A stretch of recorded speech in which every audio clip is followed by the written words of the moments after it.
The milk was still warm in the cup when 3-year-old Lucas Ramirez vanished from a poor Latino neighborhood in El Paso, Texas, population 11,203.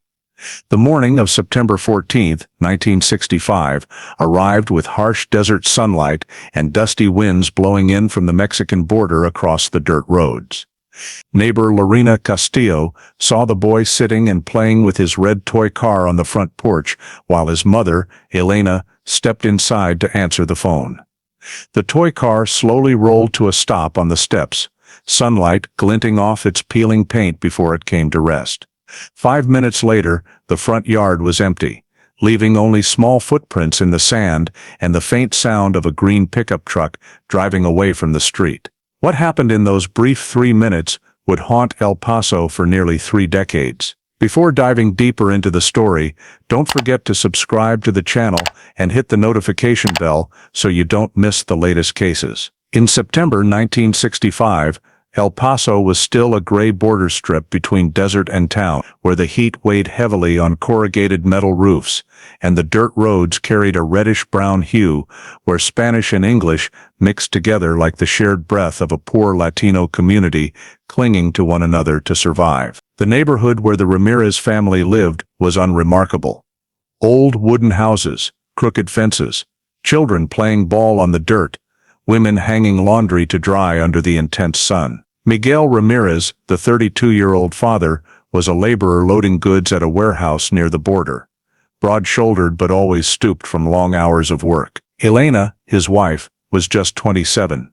Petite but quick, living with the fierce protective instinct typical of Latino mothers who had to fight both poverty and uncertainty. They had 3 children, and the youngest, Lucas, 3 years old, was the one who brought laughter to their cramped home.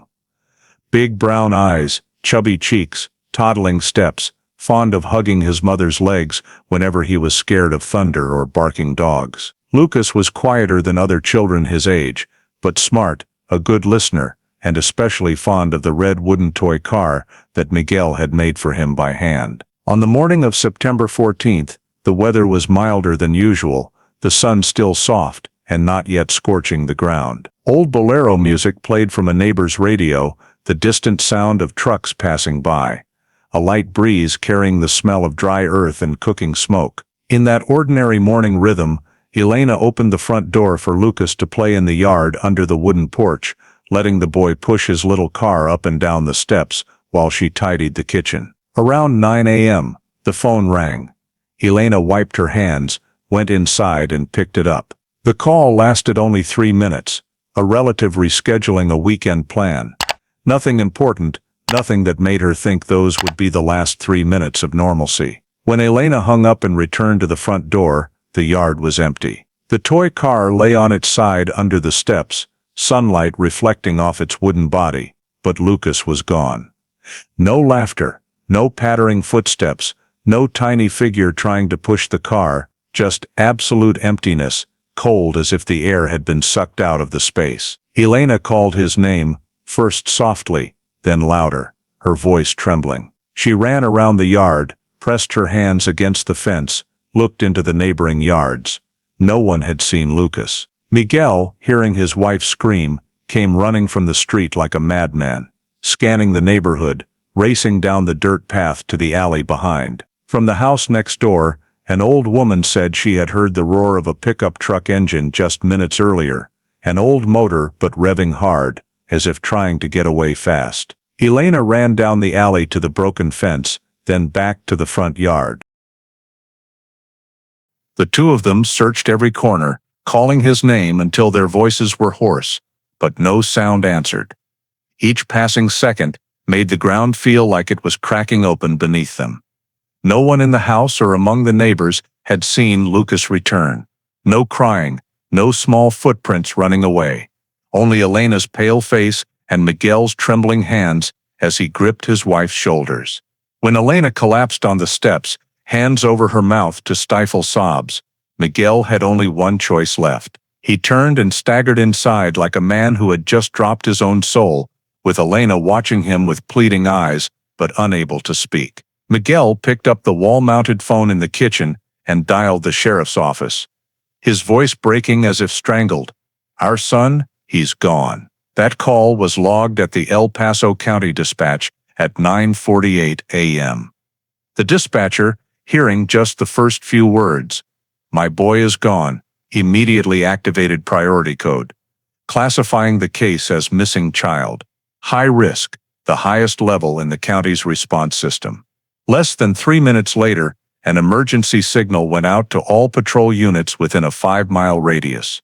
And when the first sheriff's car turned onto the dusty red street where the Ramirez family lived, the siren still blaring, 2 deputies stepped out and split in opposite directions as a reflex honed from hundreds of similar cases. The front yard of the Ramirez home was immediately cordoned off with yellow tape, marked at all 4 corners. One deputy used white paint to outline a circle around the toy car lying on its side under the steps. The last place Lucas had been seen. They touched nothing, moved nothing, because everything here, from the footprints to the position of the toy, could become a vital piece of evidence. Elena stood on the porch, hands clenched so tightly they were white. Miguel paced like a caged animal, wanting to rush out and search, but ordered to stay put for questioning. The initial interview took place right on the doorstep. Elena recounted in broken breaths that she had looked away from her son for exactly 3 minutes to take the call. Miguel described his son precisely, as if he had rehearsed the image thousands of times in his mind. 3 years old, about 36 inches tall, dark brown curly hair, wearing a white and blue striped shirt and old khaki shorts. The deputies recorded every detail quickly but carefully, their neat handwriting like a knife opening a new file. Missing person report, Lucas Ramirez, Hispanic male, age 3, last seen 9:42 a.m., front porch of residence. One deputy asked about Lucas's habits. Did the boy know how to open the gate? Did he often run to neighbors' houses? Was he afraid of strangers? Elena answered each question, while her eyes never left the toy car, as if hoping it would stand up on its own, and Lucas would come running into her arms. When the preliminary report was complete, the deputy sheriff arrived, a tall, thin man with sharp eyes, and the familiar gaze of someone who had seen too many tragedies unfold too quickly. He ordered the activation of a neighborhood canvass, a door-to-door sweep of the area, every house, every yard, every alley. 2 deputies split into teams, knocking on doors within a 3-block radius, asking the same set of questions. Did you see a 3-year-old boy this morning? Did you hear a strange vehicle? Did anyone unfamiliar appear around here? Many doors opened to worried eyes but shaking heads. A young woman holding her baby insisted she saw nothing but the radio playing. An old man said he had dozed off on his porch chair. But then 2 rough leads suddenly emerged, unclear but enough to thicken the air. A middle-aged man said he heard an old pickup truck, blue in color, engine roaring loudly, as if trying to accelerate despite being weak. And an 8-year-old girl, eyes still fixed on her own sandals, said she thought she saw someone carrying a child running through the back alley, but wasn't sure if it was Lucas. Those accounts weren't enough to conclude anything, but they were enough for the deputy sheriff to stand still for a few seconds, his gaze shifting toward the alley as if staring into the mouth of a dark well. When he turned back, his voice was calm but firm. "This is likely a kidnapping." Those 3 words fell like stones. Elena collapsed, Miguel catching his wife. The deputies called for additional support. Right there in the Ramirez front yard, under the midday sun growing harsher, the deputy sheriff signed the order to form a temporary special task force, special response unit for missing child, ready to escalate the file to state level if the case exceeded local jurisdiction. And from that moment, the disappearance of Lucas Ramirez was no longer a simple search for a lost child, but officially a race against time for a life. As the initial response team secured the area and activated the full street canvass, the temporary investigation team immediately began refining witness statements, because in 1965, El Paso, where houses were only steps apart and every sound could become a piece of a larger picture, witnesses were the first and most critical layer of data. Witness number 1 was Consuela Vargas, living directly across from the Ramirez home, a 64-year-old woman with failing eyesight, but a memory still sharp as a knife. She said that around 9:15, she saw Lucas standing right at the edge of the porch, barefoot, pushing the red wooden car along the steps. She clearly remembered the boy waving at the neighbor's grandson, then bending down to focus on the wheels, as if his entire world fit inside that toy. She insisted she saw no stranger enter the Ramirez yard at that time, but her eyes darkened as she added that, from 9:20 onward, she went inside because her pot of beans was boiling over, so she didn't know what happened after. Mrs. Vargas's statement was recorded in full, without interpretation. Police marked it as the last time a witness could confirm Lucas's free presence before he vanished. Witness number 2 was Frank Delgado, a small truck driver running routes between El Paso and Socorro, living in the house near the end of the street. Delgado said that around 9:40 or 9:42, he wasn't exact because he didn't check the clock, but remembered the sun had just become a bit glaring.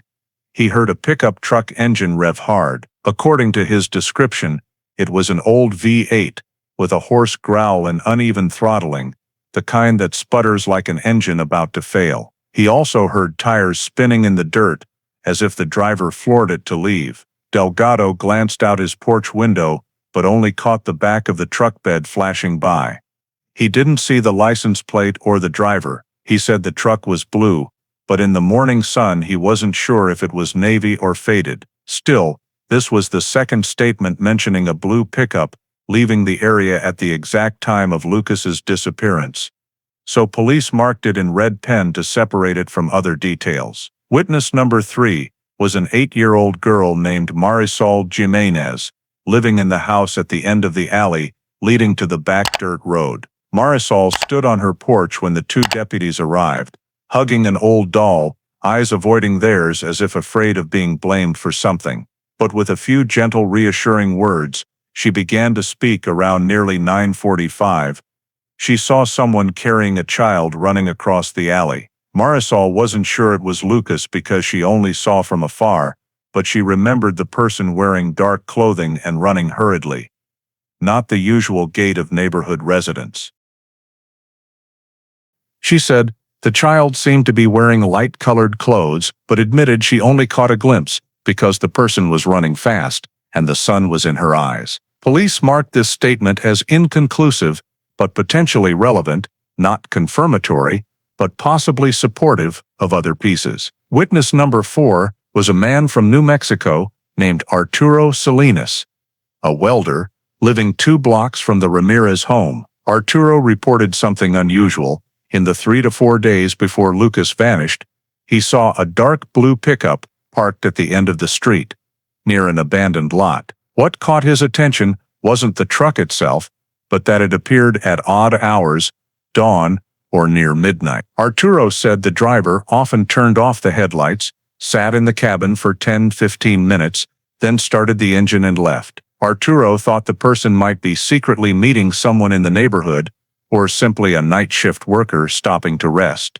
But when he heard about Lucas's disappearance and the witnesses mentioning a blue pickup, he immediately reported it. Police recorded this statement neutrally, not confirming it was the same vehicle, but not ruling it out. Finally, witness number 5, Lorena Castillo, a retired elementary school teacher living at the corner, someone accustomed to noticing everything from her habits of observation and discipline from her teaching days. She said that in the past week, she had seen twice, possibly 3 times, she wasn't sure, a strange man standing near the utility pole at the end of the street, where the transformer's shadow provided just enough shade from the sun. The man always stood for a long time, not smoking, not holding anything, just standing and looking toward the houses in the area. The first time she thought he was waiting for someone. The second time she found it odd because he appeared at the same morning hour. By the third time she intended to go over and ask, but when she stepped out her gate, he was gone. She described him as average build, dark shirt, short hair, but couldn't see his face clearly because he always kept his head down. The investigators recorded Mrs. Castillo's statement objectively, noting it could be related or entirely coincidental, but it had to be included in the file for future cross-referencing. When all 5 statements were brought to the temporary notes table in the Ramirez yard, no one on the team rushed to a main conclusion. They simply arranged each account along a timeline and spatial axis, keeping every piece intact, without assigning blame or speculating. They discarded no detail, no matter how small, like the distance between 2 utility poles, or as large as the repeated appearances of the blue pickup. Because in child abductions, every piece of data is a lifeline. And as the sun climbed high, casting harsh light over the cordoned area, the witness statements file for the Lucas Ramirez case was officially added to the first volume of the investigation. From here, the investigation team knew they had the first pieces in hand, but to see the shape of the larger picture, they needed one more thing. Time. Not time to wait, but time to arrange. So as soon as the final statement was pinned to the board, the team moved to the next critical step, constructing a preliminary timeline. No suspects, no assumptions of guilt, just fitting the time fragments into their proper places. The timeline began at 8:50, the usual time Elena opened the porch door for Lucas to play, though today she didn't recall the exact minute. But the Ramirez family's daily routine showed the boy always went out before 9 o'clock. The 9 o'clock mark was noted by the unexpected call from the relative, the most certain reference point.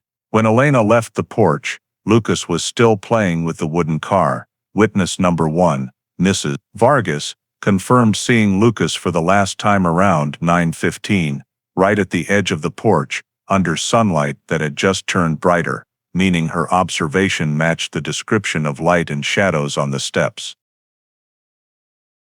This was the last highly reliable sighting. 9:15 was marked and last verified visual confirmation. After this, Mrs. Vargas went inside because her beans were boiling, leaving a data gap until Elena returned around 9:18 or 9:19. Based on Elena's account that the call lasted 3 minutes, and given that time perception is often more accurate in unusual situations, 9:18 was tentatively set. 9:18, 9:19 was when Elena realized her son was completely gone. Witness number 3, Marisol, said she saw the figure of someone carrying a child crossing the back alley around nearly 9:45. But since children often struggle with exact time, police cross-referenced it with Delgado, hearing the pickup rev, estimated at 9:40, 9:42, to determine Marisol's account, likely leaned toward 9:38, 9:40, not as late as 9:45. Around 9:40, Mr. Delgado heard the blue pickup engine roar, as if accelerating away. Combining these two statements, the team marked possible escape event around 9:39, 9:41. To build a more accurate timeline, police revisited the established marks.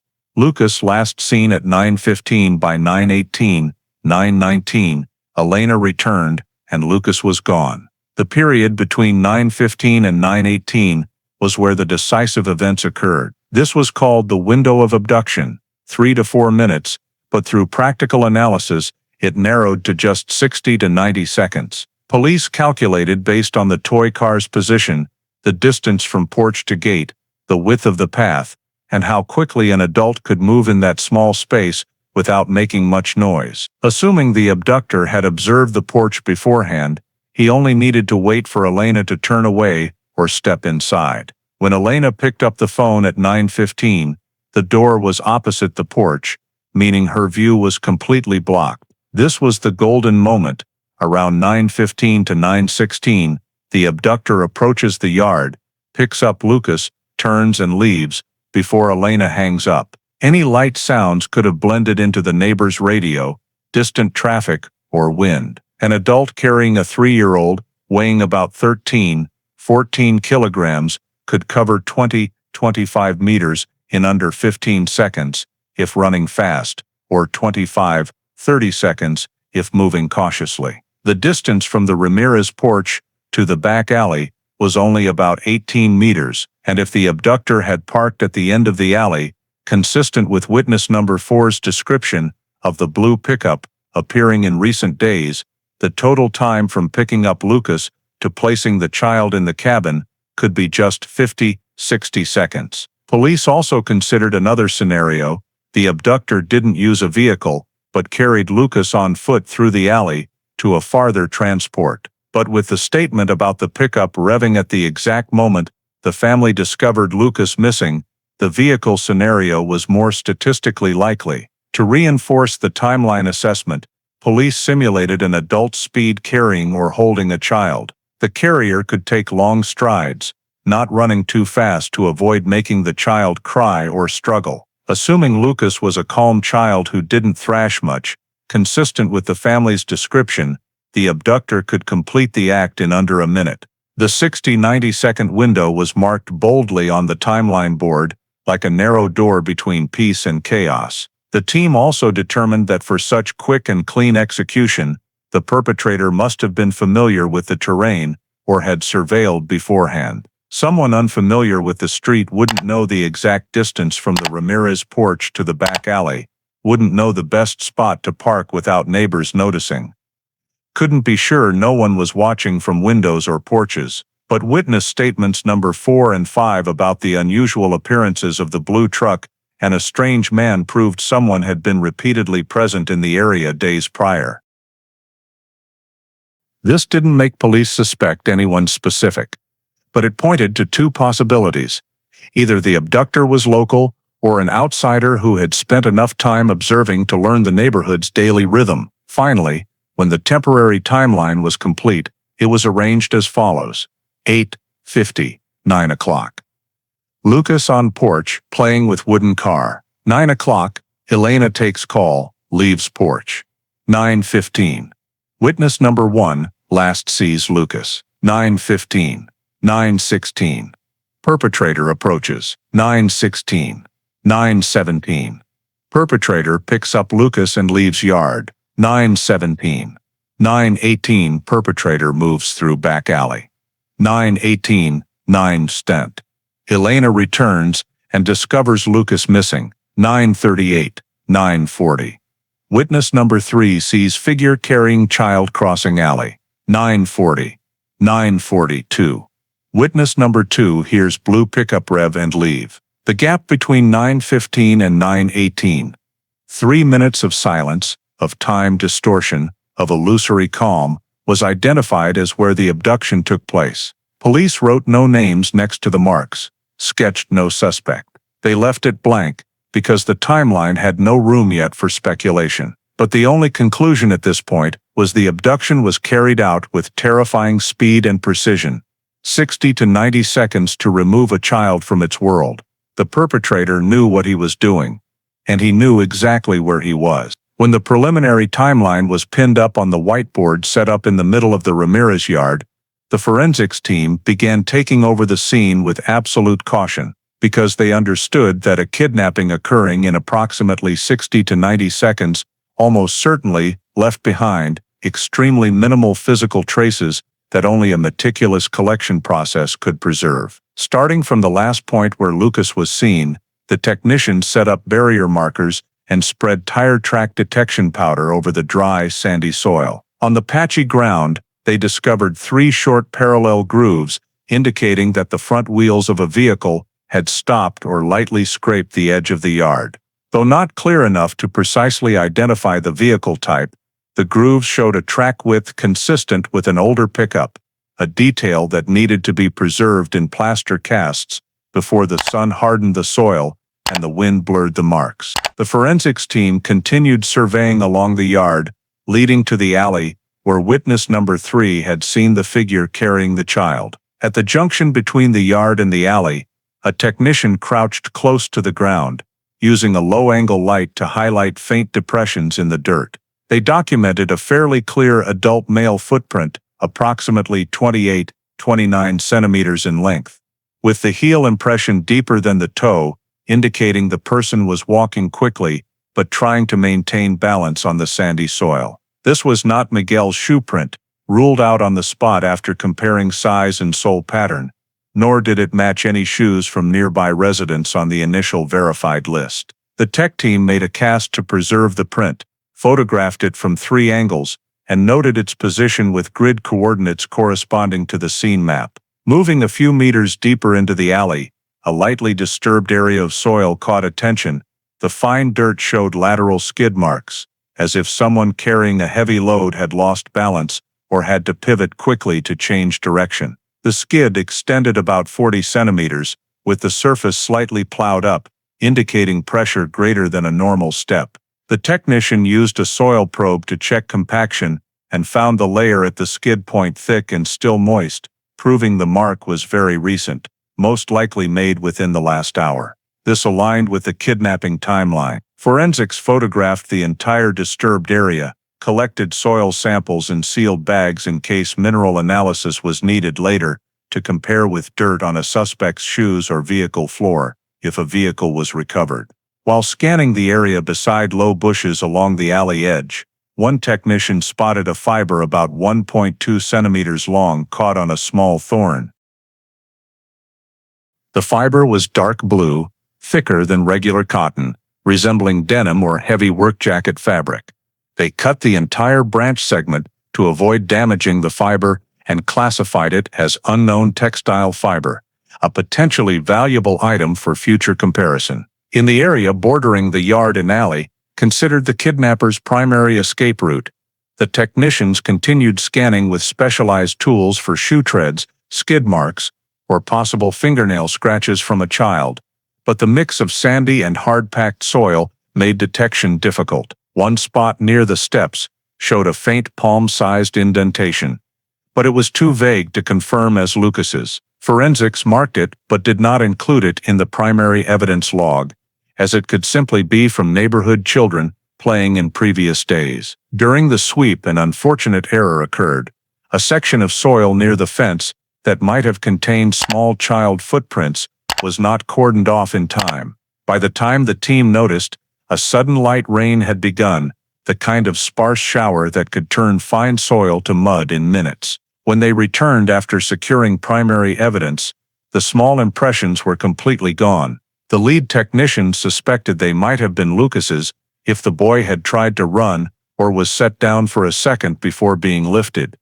But now it was just smeared mud. In the scene report, forensics had to note the procedural error, possible child footprint, unconfirmed. Lost due to weather exposure before collection. The investigation team did not immediately assign blame because the rain came too quickly, but the incident led them to tighten protocols for freezing unprocessed areas. After collecting primary evidence in the alley, forensics expanded the sweep toward the end of the alley where the green pickup was believed to have been parked. On the soil under the shadow of a utility pole, they found deeper tire marks than those near the Ramirez yard, indicating the vehicle had stopped longer, possibly several minutes. The distance between the centers of the tracks matched light trucks from the 1950s, 60s, commonly used by laborers or long-haul drivers. A tiny oil stain, dark seepage on the soil, was also sampled. There was no way to determine on site whether it was engine oil, transmission fluid, or just residue from a local resident's vehicle, but forensics sealed the sample for lab chemical analysis. They also recovered a few very small metal particles, like iron filings, concentrated where the right rear wheel had been. Iron filings were not rare in a dirt alley near older homes, but forensics carefully collected them all. In child abduction cases, a seemingly insignificant detail can become vehicle identification evidence when compared to material stuck under a later recovered suspect's chassis. Additionally, a technician found a second soil sample under larger bushes, containing a mix of clay and sand with uneven compaction. Based on the surface subsidence pattern, it appeared something weighing 25-35 kilograms had been placed or leaned on there before being lifted. No one at the scene could confirm what it was, but they photographed it and sealed the soil sample. The entire area, after 3 full sweeps, was zoned and labeled primary contact zone, transit path, and vehicle position zone. Each zone contained data that could not yet be explained, but forensics was not allowed to speculate. They only recorded what was observed: tire tracks, adult male footprint, disturbed soil, unknown fiber, oil stain, metal filings, and unexplained subsidence. When the forensics team left the scene, the rain had stopped and midday sun shone down on the fresh mud, but all critical evidence had been preserved before the weather could destroy it. The report was sealed in a hard folder, numbered per Sheriff's Department standards, case evidence log. Ramirez missing child, scene A. No one knew where these fragments would lead, but they were the only things left from the moment Lucas vanished. Traces that could not lie.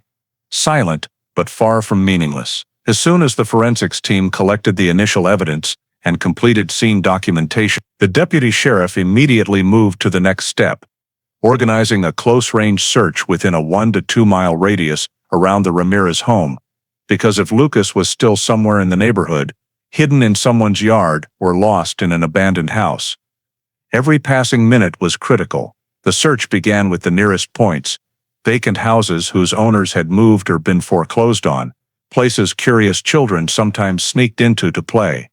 But today the dusty windows only reflected the tense faces of the officers. They kicked in unlocked doors, flashed lights into every dark room, checking under beds, inside closets, stairwells, even narrow gaps a 3-year-old might fit into. No small footprints, no sounds, nothing belonging to Lucas. In the backyards of occupied homes, officers asked permission to check sheds, chicken coops, and cluttered storage areas where a child could get stuck. Some families, frightened, opened everything themselves and walked the officers through their yards, as if searching for their own child. But even shining lights into every corner of makeshift shelters and old wheelbarrows, they found nothing but cobwebs and candy wrappers left by neighborhood kids from the previous week. From the residential area, the search team moved to the row of old garages to the north.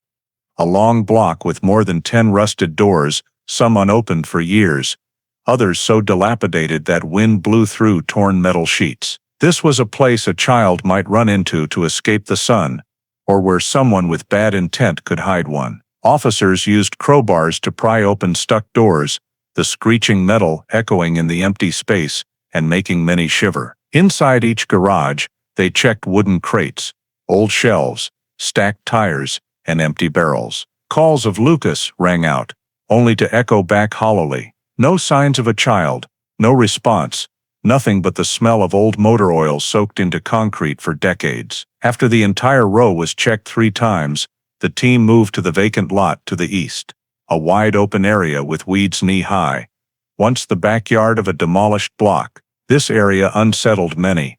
No fences, no lights, some bushes so thick their shade felt cold, even under direct sun. The searchers walked in a line, spaced a few meters apart to cover everything, using sticks to push aside bushes and lift weed layers to examine the ground beneath for signs of a child falling, dragging, or any item belonging to Lucas. But the ground was undisturbed, no small shoe prints, no clothing, no toys, no indication a child had passed through. A young officer, still new to the job, asked almost unconsciously, "If the boy ran in here, we'd definitely see something, right?" The team leader only shook his head slowly. The soil was too dry and thick with grass.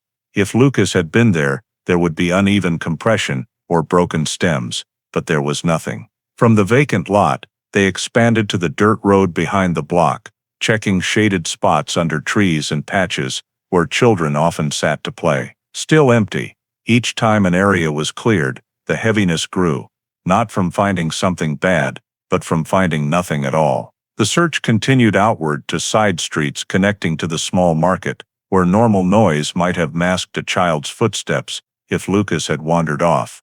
But the few vendors all shook their heads. No one had seen a 3-year-old boy alone that morning. When the team returned to the original radius, the deputy sheriff noted in his log, "No positive sightings within 1-2 miles. The cold note carried terrifying weight, because the absence of any sign reinforced an obvious conclusion no one wanted to voice. Lucas had almost certainly been taken out of the area immediately after being carried from the porch. Not lost, not hiding in someone's yard, not stuck in debris or a garage. The boy was no longer here. And that emptiness, a silence stretching from the porch out through the surrounding alleys, felt like a clean cut, confirming that the neighborhood's door had closed behind Lucas just minutes after Elena ended her call. After the close-range search yielded no traces whatsoever, the deputy sheriff immediately expanded the radius to 3 to 5 miles. A vastly larger area stretching from the edge of the residential zone to the Rio Grande riverbank and deep into the rocky desert behind the town. The order was clear: expand the search. Every direction, every terrain. From this point, the search no longer assumed Lucas might have wandered into a neighborhood corner, but operated on the premise that the boy had been taken out of the residential area right after the abduction, and every mile covered offered one more slim chance of finding signs of his presence. The first team was sent west toward the winding Rio Grande along the Mexico border. Small sheriff's department boats, usually used for short pursuits or recovering floating objects, were launched. 2 officers piloted, while 2 others stood at the bow, eyes scanning both banks thick with reeds, where something as small as a child's shirt or footprint could be missed without careful looking. The river in September carried a heavy silt smell, with dark water in places making observation harder. They used hooks to pull drifting weed clumps, flipped driftwood along the banks, and checked dark crevices under riverside bushes. But beyond trash and broken branches, nothing related to Lucas. No small shoe, no recognizable fabric scrap, no prints on the bank, as if the boy had never come near the area. Still, the report noted, no evidence found along Rio Grande, within 5 miles north-south range. Following the river team, a mounted unit was sent into the desert behind the neighborhood. A vast expanse reaching the base of low rocky hills, where walking was impossible due to slippery sand and heat that could exhaust an officer in minutes. The mounted patrol horses moved in lines, stepping slowly for thorough ground observation. The desert held nothing but low shrubs, broken rock, sun-bleached animal bones, and cracked soil like old skin. If a child had been left here, officers believed there would be clear signs: small footprints in the sand, wind-blown clothing, a dropped toy, or drag marks in finer sand. But as the mounted team covered the desert strip east to west, everything remained empty. They stopped several times for shapes in the heat shimmer: a scrap of cloth, a round clod, a glass bottle, but all were meaningless. Calls of Lucas, carried and vanished into the dry air, answered only by desert wind. The mounted patrol leader wrote, "No child tracks, no items matching missing child profile, no signs of recent human presence, no trail to follow." The desert was clean in a frightening way. Northeast lay the railway line running from El Paso to Las Cruces. Trains often passed in the morning and midday, and the area around the tracks was where transients sometimes slept or hid. Teams walked both sides of the tracks, checking small dunes where wind formed crescent shapes, looking under large cacti, and scanning ballast rock for dropped items. If Lucas had been there, they believed signs would be obvious. The gravel bed did not bury objects easily. But after clearing more than 2 miles, nothing: no shoes, no clothing, no lost child's cry, nothing connected to the boy. The railway team leader noted, "No trace of child along railway corridor." The final area in the expanded search was the dirt road connecting the neighborhood to an abandoned warehouse row about 4 miles away. There, teams found many tire tracks, but none distinct or clear enough to link to the Ramirez scene. Each could belong to dozens of local residents driving through daily. They also checked roadside grass for trampled patches, but found only wild pig hoof prints from animals coming down from distant woods, nothing child-related. When the 3 to 5 mile search concluded, every note pointed to the same conclusion: no evidence Lucas had walked or been left in the expanded area, no fabric scrap, footprint, toy, or any belonging. This reinforced an increasingly clear but heavy possibility: the perpetrator had almost certainly used a vehicle to take Lucas away immediately. The search widened, but answers did not. Instead, they narrowed all possibilities back to the single point of origin, the 60 to 90-second moment on the Ramirez porch, and returned them to the realization that when the pickup revved away, Lucas may have been on it, beyond the reach of any ground search. When the 3 to 5 mile search yielded no traces, and major terrain features like the river, desert, and railway all showed Lucas had never passed through, the investigation team was forced back to the only starting point they had: the 60 to 90-second moment when the boy vanished. It was here that a sheriff's office behavioral analyst was brought in to re-examine all data, not through the lens of search, but through motive, habits, and patterns of child abductors. Upon reviewing the timeline and collected evidence, he confirmed what investigators had only dared think, but not yet said aloud: the abductor did not act impulsively. The moment Elena left the porch to take the phone call was not coincident. To act precisely within those 3 minutes, the perpetrator had to know or predict the Ramirez family's morning routine, at minimum, having observed for 1 or 2 days prior. This matched statements from witnesses 4 and 5, the repeated appearances of the green pickup at night, and the strange man silently watching the neighborhood. They did not realize they were describing what the analyst called pre-abduction surveillance, watching before acting. From the porch data, no signs of struggle, no scattered toys, no recorded screams. The analyst described this as a grab-and-go approach. The abductor approached from behind, or the side, lifted the child in one quick motion, then turned and left. This style is common among offenders experienced with young children, understanding that a 3-year-old can be lifted before reacting or crying. Speed was the critical factor, and all alley traces, adult footprint, disturbed soil, bush position with caught fiber, showed the perpetrator moved in long, fast but careful strides, meaning the person was not clumsy or unfamiliar with carrying a child. Based on the 9:15, 9:16 approach window and 9:18, 9:19, when Elena realized Lucas was gone, the analyst concluded the abductor left the area in 30 to 90 seconds after lifting Lucas. This nearly ruled out a juvenile or elderly perpetrator. Only a fit adult accustomed to quick movement could execute it. Additionally, the wide area search data, no child traces within 5 miles, showed the abductor used a vehicle for immediate escape. A person on foot could not cover that distance without leaving signs. Someone carrying a child could not run fast enough to cross tracks, desert, and residential areas unseen. Thus, the behavioral profile stated clearly, offender utilized vehicle within immediate escape window. The analyst also examined the green pickup's repeated sightings.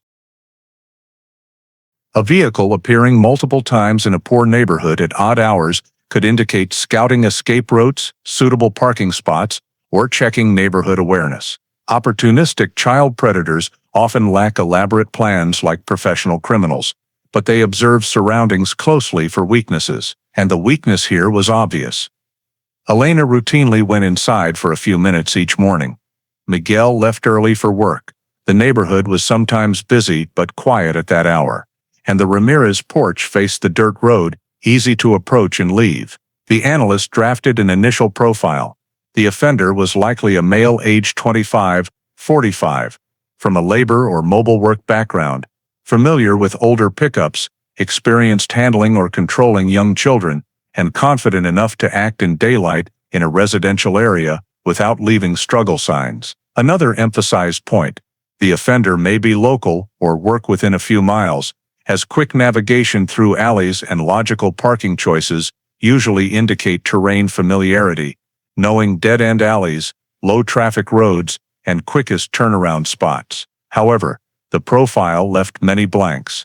Race, motive, or family connection undetermined, whether the offender was truly local or only observed temporarily before leaving after the act. All they had at this point was the hazy outline of someone who acted fast, precisely, vanishing like wind-blown sand, an opportunistic predator exploiting the most fragile moment of a morning to remove a child from its world. The profile closed with the line: offender demonstrates confidence, opportunity awareness, and pre-contact surveillance. Vehicle involvement, highly likely. But beyond those words, the only thing truly clear was the cold calculation in how the abductor carried it out. Someone calm enough to wait for the exact moment, fast enough to disappear in under 2 minutes, and knowledgeable enough about the neighborhood to leave no trace pointing to any specific direction. After the behavioral analyst completed the preliminary profile, the investigation team understood that the next step was not to search for more traces at the scene, but to sift through people, those faces that had appeared in or around the neighborhood, those names that had once drawn attention, those who owned matching vehicles, and even those with histories recorded by the law. Because both the timeline and the scene indicated that the perpetrator had left by vehicle in just 30 to 90 seconds, the suspect list needed to be compiled as soon as possible, while residents' memories were still fresh. The deputy sheriff divided the suspects into 3 main groups based on witness data, behavioral analysis, and local context. Group 1 was strangers who appeared in the week prior. Group 2 was owners or drivers of green pickups, and Group 3 was individuals with a history of violent behavior or violations involving children. Each group was compiled from multiple sources: neighbor statements, recent patrol reports, local transient records, and vehicle registration lists in the area. In Group 1, the list quickly took shape from the accounts of Lorena Castillo and Arturo Salinas, who had seen unfamiliar figures around the neighborhood over several days. 3 people were named: a man in a baseball cap who was always standing by a utility pole, a door-to-door salesman of household goods who had passed through twice that week, and a young man of unidentified identity who appeared at the corner store and then left quickly when someone asked what he was looking for. None of the 3 were fully identified, but all 3 were marked persons of interest pending verification, individuals requiring identity confirmation and alibi checks. Group 2, owners of green pickups, immediately became the focus, not because police suspected anyone specifically, but because the vehicle was the only repeating element in the witness statements. Witness #2 heard a green pickup revving its engine right at the timeline moment when the perpetrator fled. Witness #4 said they had seen a green pickup parked on the street a few nights earlier. From area vehicle registration data, they listed 4 owners of green trucks within a 5-mile radius: 1 electrician, 1 warehouse worker, 1 long-haul driver, and 1 unemployed man living on the edge of town. All 4 were added to the initial suspect list, even though there was no reason yet to consider them perpetrators beyond owning the type of vehicle mentioned. In internal files, the note was clear: vehicle match only, not behavioral or locational match yet. This was to prevent police from focusing too early on a vehicle just because its color resembled the one described by witnesses. Group 3 included those with histories involving children in the area. In the context of 1960s El Paso, criminal records were not centrally stored like in modern times, so the review relied mainly on the sheriff's office Continental files and notes from neighboring stations. 3 names emerged within a 2-mile radius: a man once accused of drunkenly yelling at children, 1 arrested for indecent exposure near a park, and a single man who worked seasonal jobs and had been suspected in a case of a child being chased, but without enough evidence for charges. All 3 were added to the list for alibi checks, but none were considered prime suspects. With 3 groups totaling 10 people, 3 strangers, 4 green truck owners, 3 with histories, the initial suspect list was completed and numbered from 1 to 10, with short notes next to each name: needs ID, vehicle check, behavioral flag, location unknown, or prior issues with minors. Among those 10 names, 1 appeared at the intersection of 2 groups, albeit vaguely: Raymond Holt. Holt was not an official resident of the neighborhood, but a few people remembered seeing him around the area the previous week.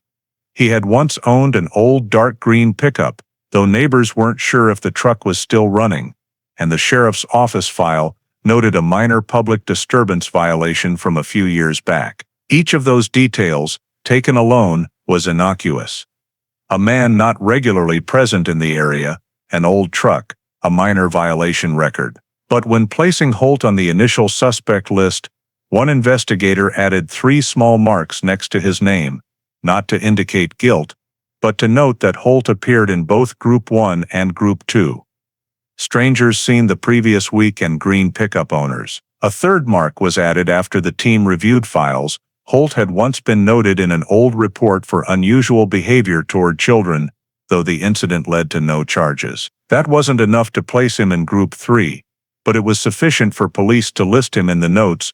Overlap subject requires early verification. Even so, the investigation team maintained a neutral stance. They did not interrogate anyone at this stage, made no conclusions, and drew no inferences. The 10 people on the list were considered equal until concrete evidence emerged. Every name, every description, every note, no matter how small, was entered into the file in proper order, like an open list needing line-by-line verification. The Lucas kidnapping was still a vast open question, and the suspect list was just the first step in narrowing that question's space, from hundreds of faces in the area, down to 10 names in 3 groups, with 3 different types of connections. But looking at those 10 names, no one on the investigation team knew that they had just written down the first 3 letters of a very long story. That same afternoon, once the initial list of 10 suspects had been finalized and recorded in the file according to the 3 groups, the deputy sheriff immediately launched the first round of interviews, a basic but crucial screening round aimed at eliminating those who could prove clear alibis and retaining those with enough lingering doubt to cross-reference against timelines. The 10 suspects were divided into 3 small clusters and invited to the sheriff's office reception room, where rotating investigators conducted the interviews. No one was treated like a criminal. They sat in chairs in front of the desk, without handcuffs or bright lights shining in their faces. But the tension was unavoidable.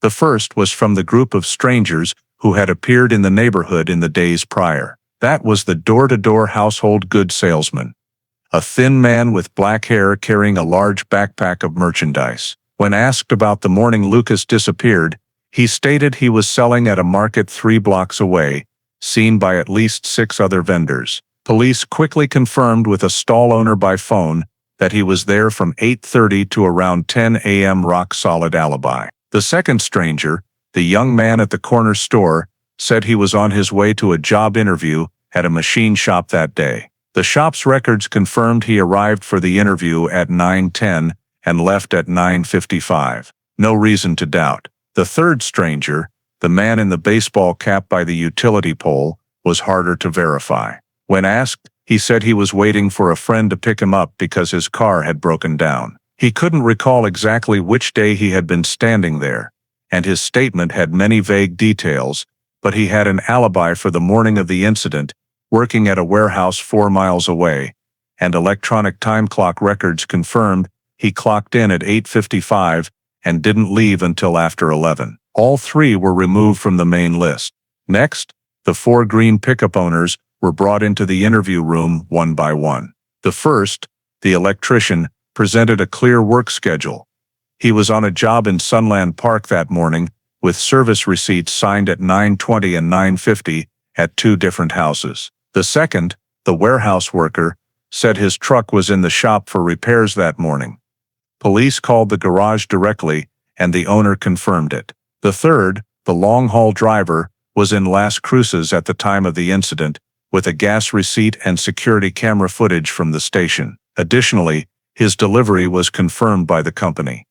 These 3 were quickly cleared. The fourth in the group, the unemployed man living alone on the edge of town, said his truck hadn't started in weeks, and the keys were lost. When police conducted a preliminary search with his consent, they found the truck covered in dust, tires sunk in, with no signs of recent movement. Despite the man's surly and defensive attitude, there was no detail linking him to the scene. Of the 4 green pickup suspects, only one was hard to verify vehicle movement that morning, but none showed any connection to the incident. In the third group, those with histories of behavior involving children, the 3 names were handled more cautiously on the interview table, because while past records did not equate to current guilt, they required investigators to scrutinize every detail closely. The first, once accused of yelling at children while drunk, stated that on the morning of the kidnapping, he was at his sister's house fixing the porch roof.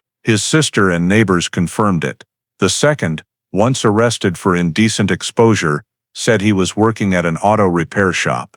Despite his uncooperative attitude, the shop owner confirmed he was there from 7 a.m. to noon, standing under a lifted car the whole time. The third, a middle-aged man living alone, had been suspected in a child-chasing incident, but without enough evidence. When asked, he said he was working at a farm on the outskirts that morning.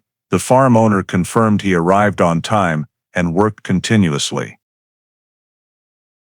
These three, despite complicated pasts, all had solid enough alibis to be removed from the central group. In the end, only 3 suspects remained without complete alibis: the man in the baseball cap, who couldn't prove whether his presence by the pole in prior days was related, though his alibi for that day was clear. One of those who appeared near the vacant lot without a clear reason, and especially Raymond Holt.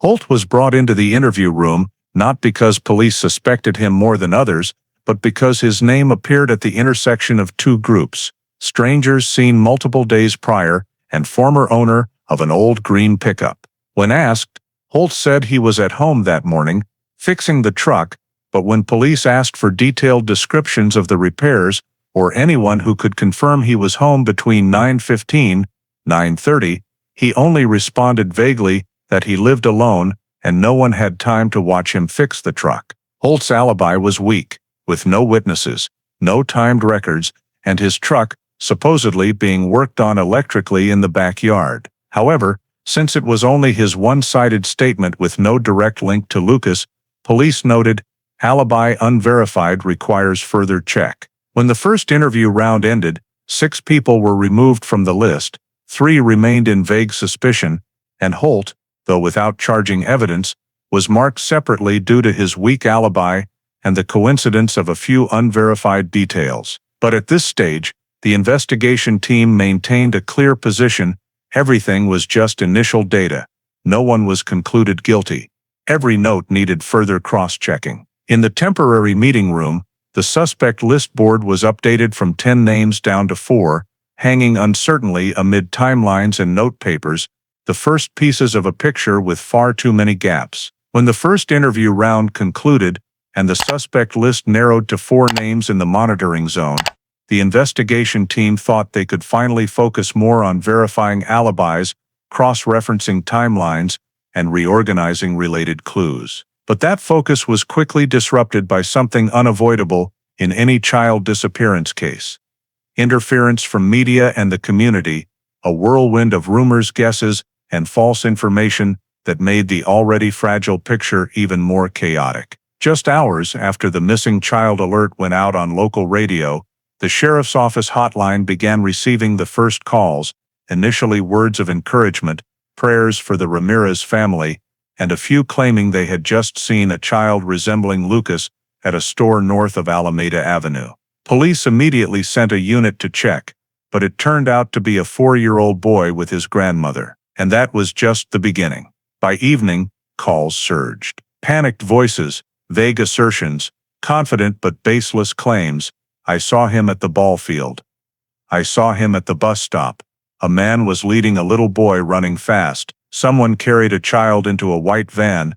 Even someone saying they saw Lucas at a market 7 miles away. All this information was recorded because the deputy sheriff had to treat every report as potentially real, especially in the critical early hours when the chance of finding Lucas might still exist. But with each call, the hotline team began to see clearly: most sightings were mistakes, or worse, completely fabricated. As fear spread, every brown-haired child in bright clothing became Lucas in people's eyes. In the first 24 hours alone, over 70 sightings were reported, all wrong. Amid this chaos, the press intruded like an inevitable shadow.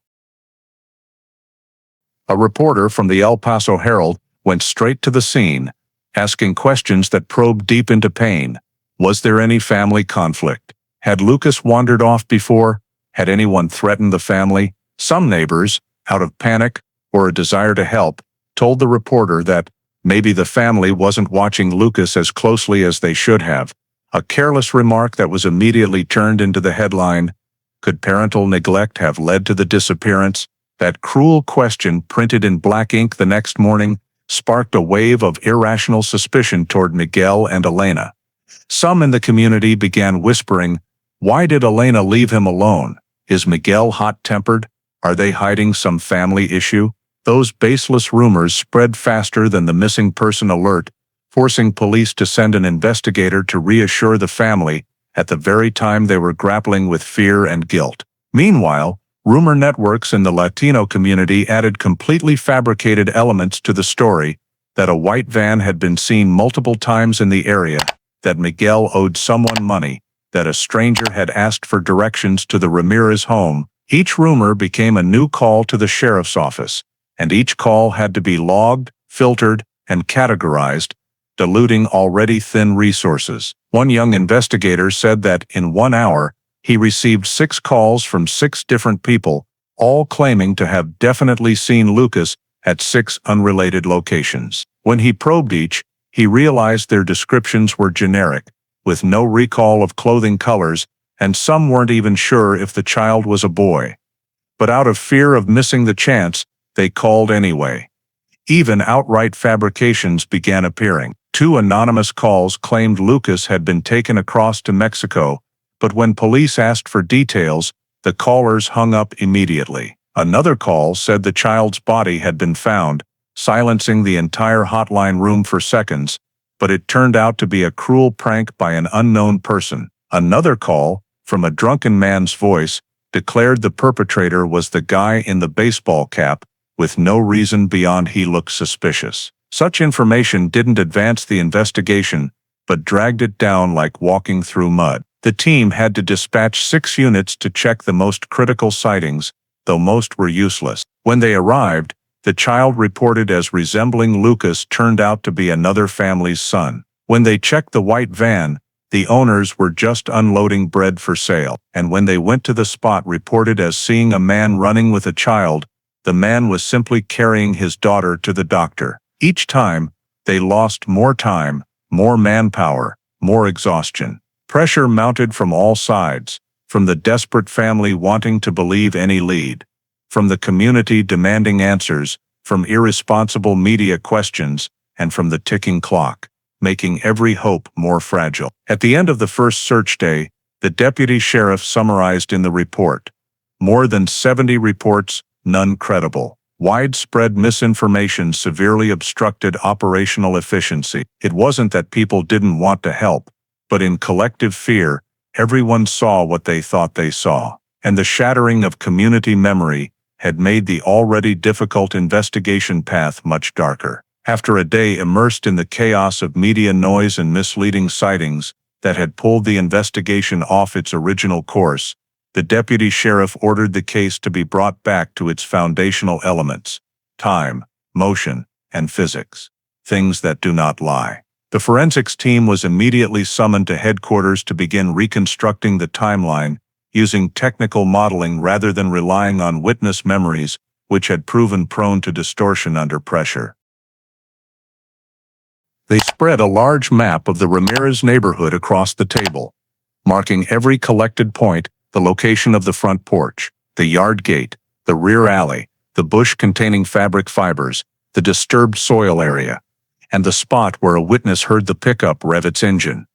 Then they added the parameters gathered from physical evidence: the depth and spacing of the tire tracks in front of the house compared to the deeper ones at the end of the alley, the indentation depth of adult footprints, the direction of the disturbed soil, and the terrain characteristics of the dirt alley, particularly its gentle slope and the shift in ground from hard to soft. From all this data, forensics began recalculating the time window in which the perpetrator could have approached Lucas, picked him up, moved to the rear alley, and placed him in a vehicle. Instead of relying on individual statements, they used integrated physics: distance, average speed of an adult carrying a roughly 14 kilograms load, ground slipperiness, and the alley's sharp turns. The analysis showed the perpetrator could not have taken more than 14-20 seconds to go from the porch to the alley edge, and from the alley edge to the parked vehicle, no more than 30 seconds, even moving cautiously. Thus,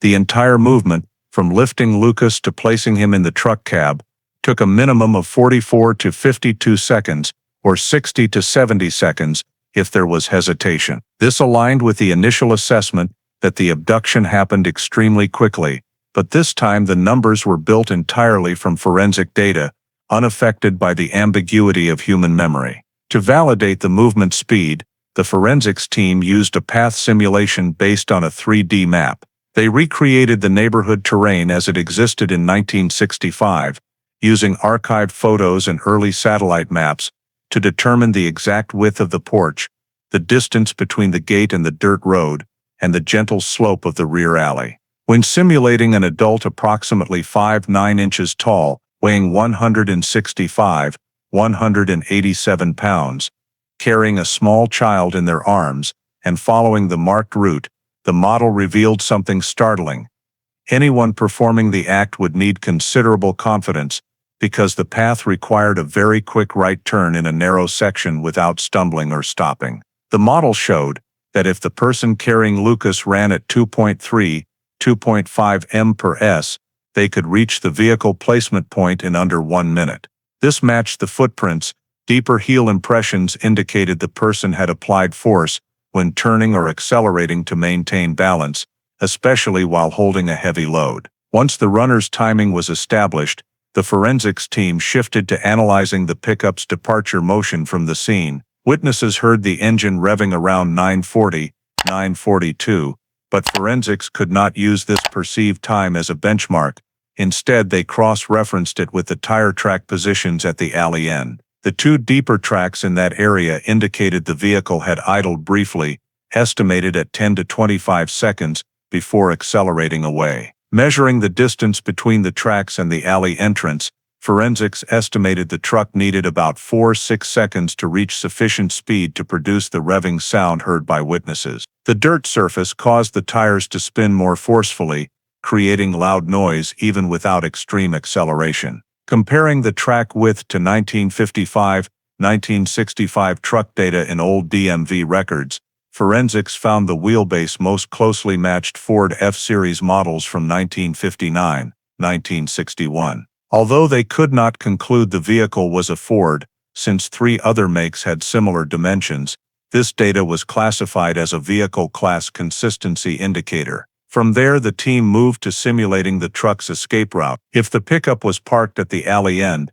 the fastest way out would be straight onto the dirt road, then a right or left turn to merge onto the main route. The 3D model was programmed to test possible directions.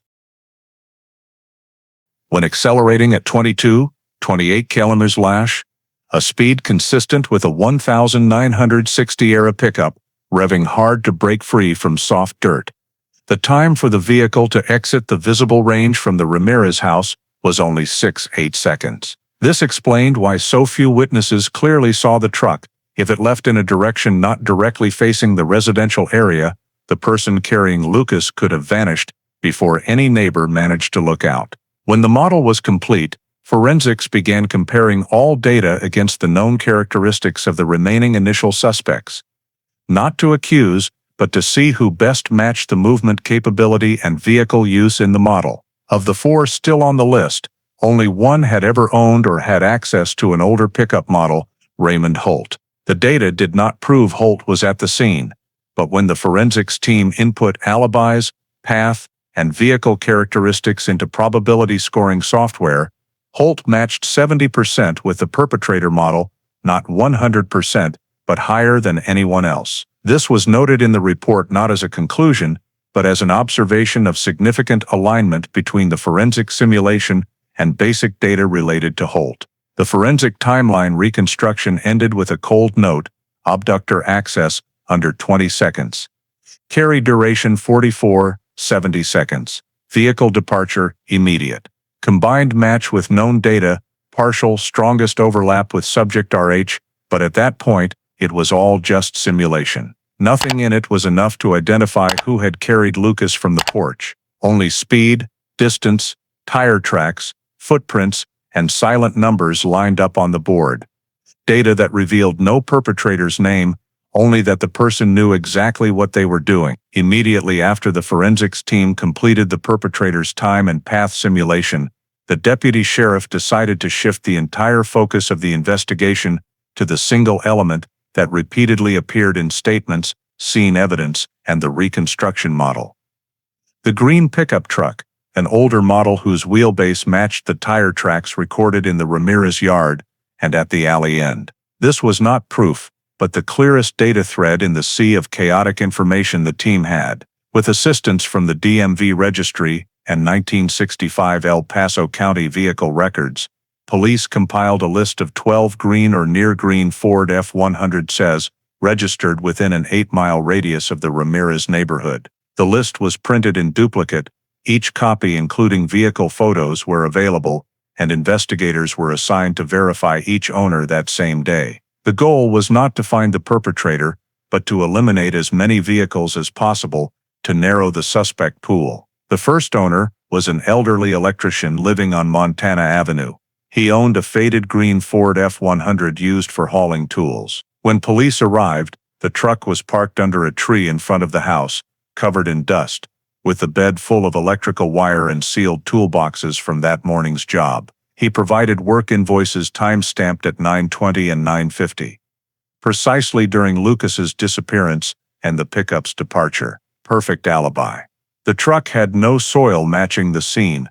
Rear tires showed wear patterns inconsistent with the collected tracks. The investigator crossed him off immediately. The second owner, a warehouse worker, had been at his job that morning with time-stamped security camera entry. His truck was given a preliminary check, front tires evenly worn, no soil under the chassis, and the vehicle had remained in the parking lot. Alibi confirmed by 4 co-workers. The third owner, a construction supervisor, stated he was at a site near the border that morning, with electronic punch card records showing arrival before 9 o'clock and no departure until nearly noon.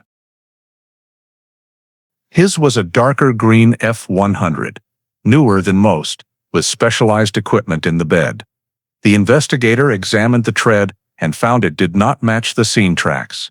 The fourth owner, a long-haul driver, had left El Paso at dawn that day and had a receipt from a Las Cruces gas station at 9:37, clearly captured on camera. Though his truck color somewhat matched the green pickup description, absolute alibi evidence removed him from consideration. The next 3 owners were similarly verified. One was taking his mother to the hospital. One had left the truck at a garage for clutch replacement, and one was using it to deliver goods to a farm supply store. All had time-stamped evidence or witnesses confirming location between 9:15 and 9:40. By day's end, of the original 12 pickups, 11 had been transparently cleared with alibis. Only one remained unverifiable for that morning's whereabouts. The dark green Ford F-100, owned by Raymond Holt. DMV records showed Holt registered the truck in 1961, but in recent years, it frequently failed inspection due to a weak engine and patched bed. When police arrived to inspect, Holt said the truck was being worked on for electrical issues in his backyard, and indeed it was parked with the hood up, wires exposed, oil pooled underneath, and no signs of recent operation. Yet the investigator immediately noted these signs proved nothing. The truck could have been superficially cleaned or deliberately left disassembled to deter deeper examination. When asked about the morning of Lucas's disappearance, Holt repeated what he had said in prior questioning. "I was home alone, working on the truck. No one saw me, but I have nothing to hide." He tried to keep his voice calm, even somewhat defiant when police asked to examine the tires. When the investigator crouched to check the treads, they noted mild similarity to the scene sample, but enough differences to be inconclusive. Moreover, the soil caked underneath was too old to match the Ramirez alley dirt. However, one issue complicated the inspection. Holt refused to allow police to move the truck out of the yard for better lit wheelbase photos, claiming it wouldn't start, and was partially disassembled, though the investigator suspected otherwise. Without a warrant, police could not force the issue. They could only note the condition, take overall photos, and request soil samples, which Holt denied, telling them to return with a warrant. Faced with this attitude, the deputy sheriff made no speculation. The report clearly stated, "Vehicle inoperable per owner's claim, verification pending." The truth was, in this case, Holt's lack of alibi and his truck being the only unverified one on the list, did not make him the perpetrator in police eyes. It simply made him a suspect requiring further verification. The entire team knew coincidence was not evidence.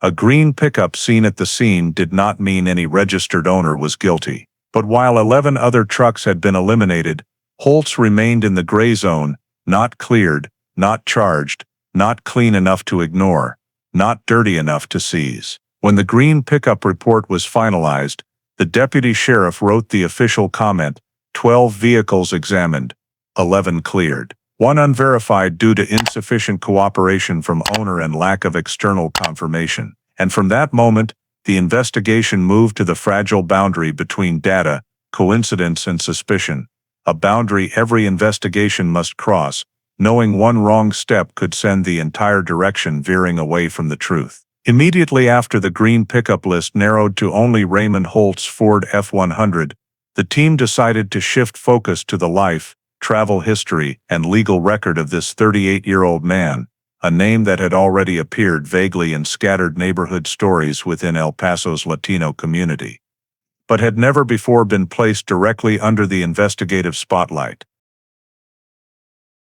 According to archived sheriff's office files and county records, Holt had been accused in 1959, 6 years before Lucas's disappearance, of inappropriate behavior with children in an East Side city park. The accuser was a young mother who reported Holt overly approaching her 4-year-old son, attempting to take the boy's hand to go see the ducks. When the child screamed and she ran over, Holt released him immediately, saying he was only trying to help. There was no physical evidence, no injury, and at the time Holt had no prior record, so the matter was quickly dismissed for lack of grounds to charge. But in the sheriff's internal database, the 1959 report remained flagged with the code potential child risk, unresolved, a small, faint note that was now emerging as a piece too significant to ignore. At that time, Holt worked as a water pump repairman, a job requiring travel through many peripheral neighborhoods. Weekly he drove through poor areas near the border, fixing pipes, septic systems, or makeshift water filters. This was why the team paid special attention. Holt's travel patterns from 1962, 1965 showed an unusually high density of visits within a few blocks of the Ramirez family home. According to records from his former employer, in August and September 1965 alone, he made 7 service calls to homes only 3 blocks from the Ramirez house. This began to suggest Holt knew the neighborhood's entry and exit routes, understood the morning routines of Latino working families, their daily habits, and the fact that children often played unsupervised in front yards. The deeper they examined the records, the more investigators realized Holt was not just someone who happened to pass through. He had been there repeatedly, on a schedule he himself probably no longer remembered. When the team expanded their search for old witnesses, they located elderly Lorenzo Duarte, who had lived at the head of the alley behind the Ramirez house. Duarte recalled that in midsummer 1965, he saw Holt, then usually wearing a brown work shirt and an old baseball cap, give Lucas a piece of candy as the boy ran past his yard. According to Duarte, it wasn't an unusual sight, since in poor neighborhoods, adults often gave children candy or fruit. But the way Holt bent low, touched Lucas's shoulder, then looked around before walking away, that look Duarte described, was as if he didn't want anyone to see. He had mentioned this in 1965, when police asked general questions, but at the time it was not included in the official report, because it was deemed not directly relevant. This time, the team recorded every detail, because it proved Holt had close contact with Lucas at least once. Furthermore, checking residency records, police discovered Holt had a markedly unstable living pattern. In 10 years he had moved 11 times, usually staying no more than 8 months. Notes from former landlords mentioned late rent, reclusive behavior, and a habit of working on his truck late into the night. One landlord noted, he often talked to himself, stood staring into the yard at midnight, and avoided children, except a few times I saw him secretly give them snacks. This instability led investigators to ask, was Holt moving constantly due to poverty and unsteady work, or to leave areas where he had caused trouble? Returning to the 1959 documents, they saw that after the child approach accusation, Holt left his old neighborhood just 3 weeks later. 3 years after that, when a landlord accused him of secretly following a neighbor's 6-year-old daughter, Holt moved out 4 days later. None of the incidents had enough evidence for prosecution, but his pattern of disappearing from areas whenever something unusual arose gave his file an unsettling tone. The most disturbing aspect for the team was that Holt had virtually no family, no wife, no children, no close relatives. Former coworkers described him as quiet, hard to read, and sometimes unexpectedly kind but also distant and detached. One coworker said, "Ray looked at children in a way I can't describe. Not exactly bad, but not right." Another detail police noted, Holt had once received an administrative warning for frequenting Riverside Park playground areas despite having no children or legitimate reason. When questioned, Holt only said he liked the lively atmosphere. But citizen reports noted he usually stood apart from the crowd, eyes following the children running around, not the adults. The final piece in Holt's past file that the team highlighted, his presence in the Ramirez neighborhood, almost perfectly coincided with the period when Lucas began playing alone in the front yard. From September 1965, several neighbors recalled seeing a tall, thin man standing near a utility pole whenever Lucas played with toy cars out front, details matching the earlier witness descriptions of a stranger. No one could definitively say it was Holt, but the coincidence led police to add to the file, Holt's presence pattern aligns with pre-abduction surveillance behavior. By day's end, when the complete Raymond Holt file was placed on the deputy sheriff's desk, no single piece of data was strong enough to designate him the official perpetrator. Nor was there anything sufficient to remove him from the list. The old accusations, erratic movement habits, isolated personality, history of child approaches, weeks-long presence near the Ramirez home, and ownership of the only unverified green pickup, all blended into a dense, unclear shadow that caused every investigator to pause longer over the name Raymond Holt, as if staring at the calm surface of a shallow well, unable to see the bottom, yet certain that beneath it was not as simple as it appeared to the naked eye. As soon as Raymond Holt's background file was placed on the table and the investigation team realized there was no breakthrough strong enough to break the deadlock, the deputy sheriff was forced to face the only remaining option, launching the largest search ever mounted by El Paso County for a missing child. No one on the team wanted to consider the possibility that Lucas had been taken out of the neighborhood hours earlier, but as time passed, the golden window for finding a 3-year-old alive narrowed at a terrifying speed. At dawn, the next day, a temporary command center was set up on the vacant lot behind the Ramirez house. Folding tables were lined up side by side, maps spread across every surface, extension cords running to radios, and battery-powered walkie-talkies. By 6:20 a.m., a total of 312 people were present.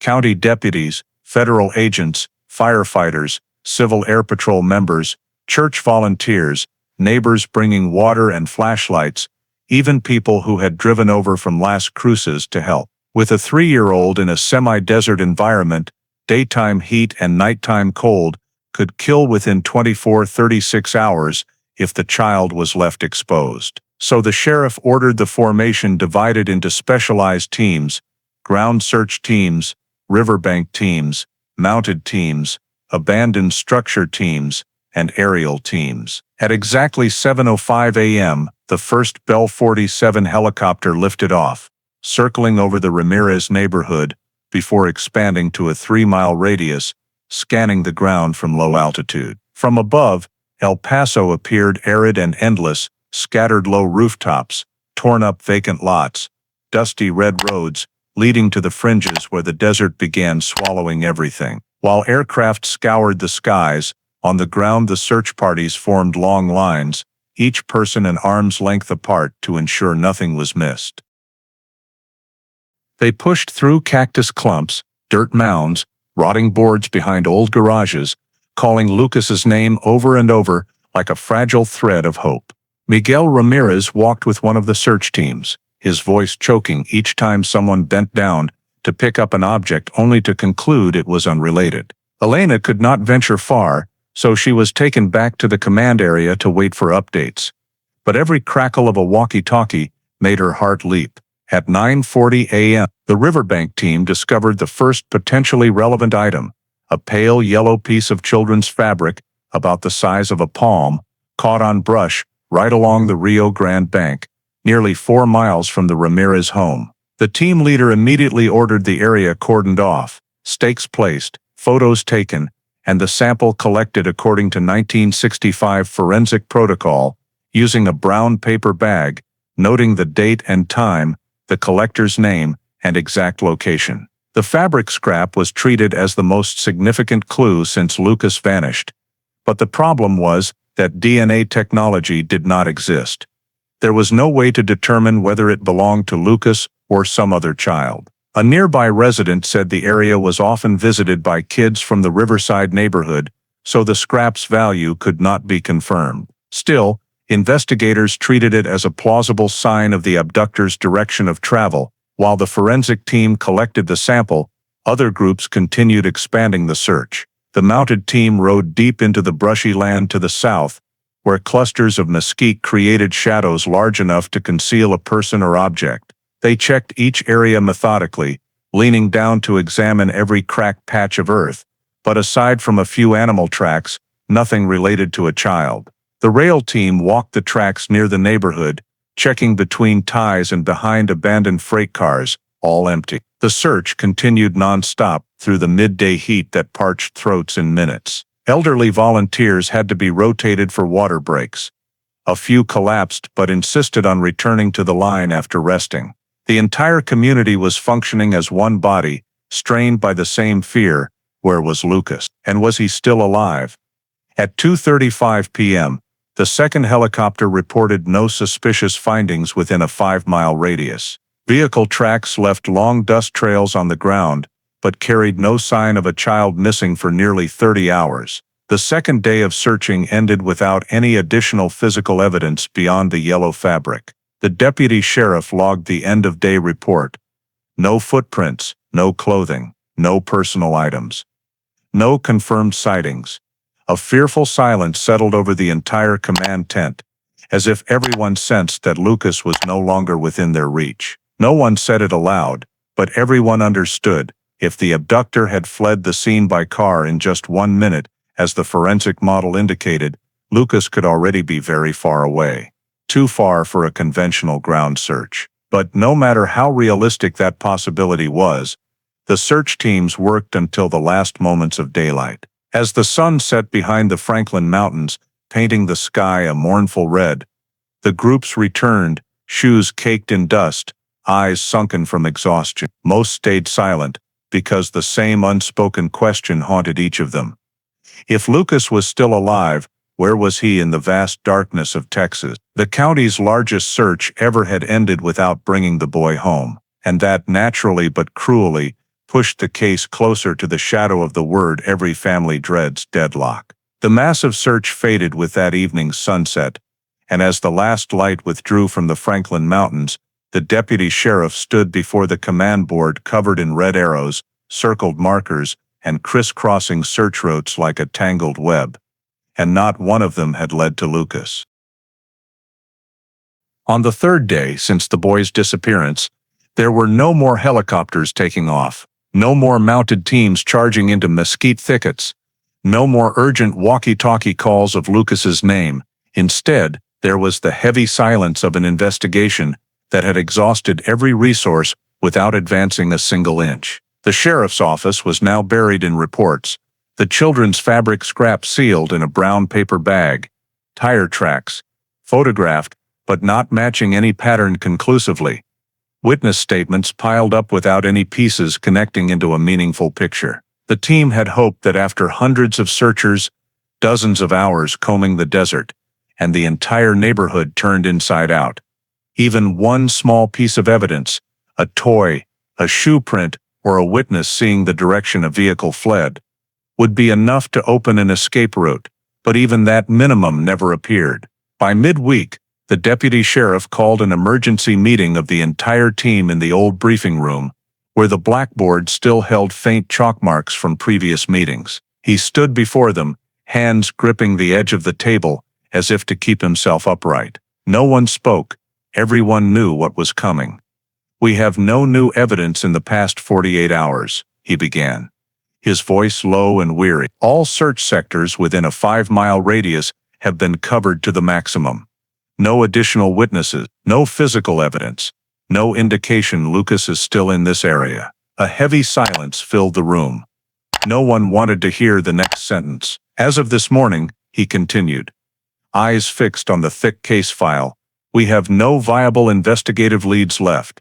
Out in the hallway, Miguel and Elena sat clinging to each other on a bench, trembling in waves, as if their bodies could no longer distinguish the air-conditioning chill from the cold of the truth rushing in. The sheriff stepped out, sat beside them, and said what no parent ever wants to hear: "We've done everything we possibly could.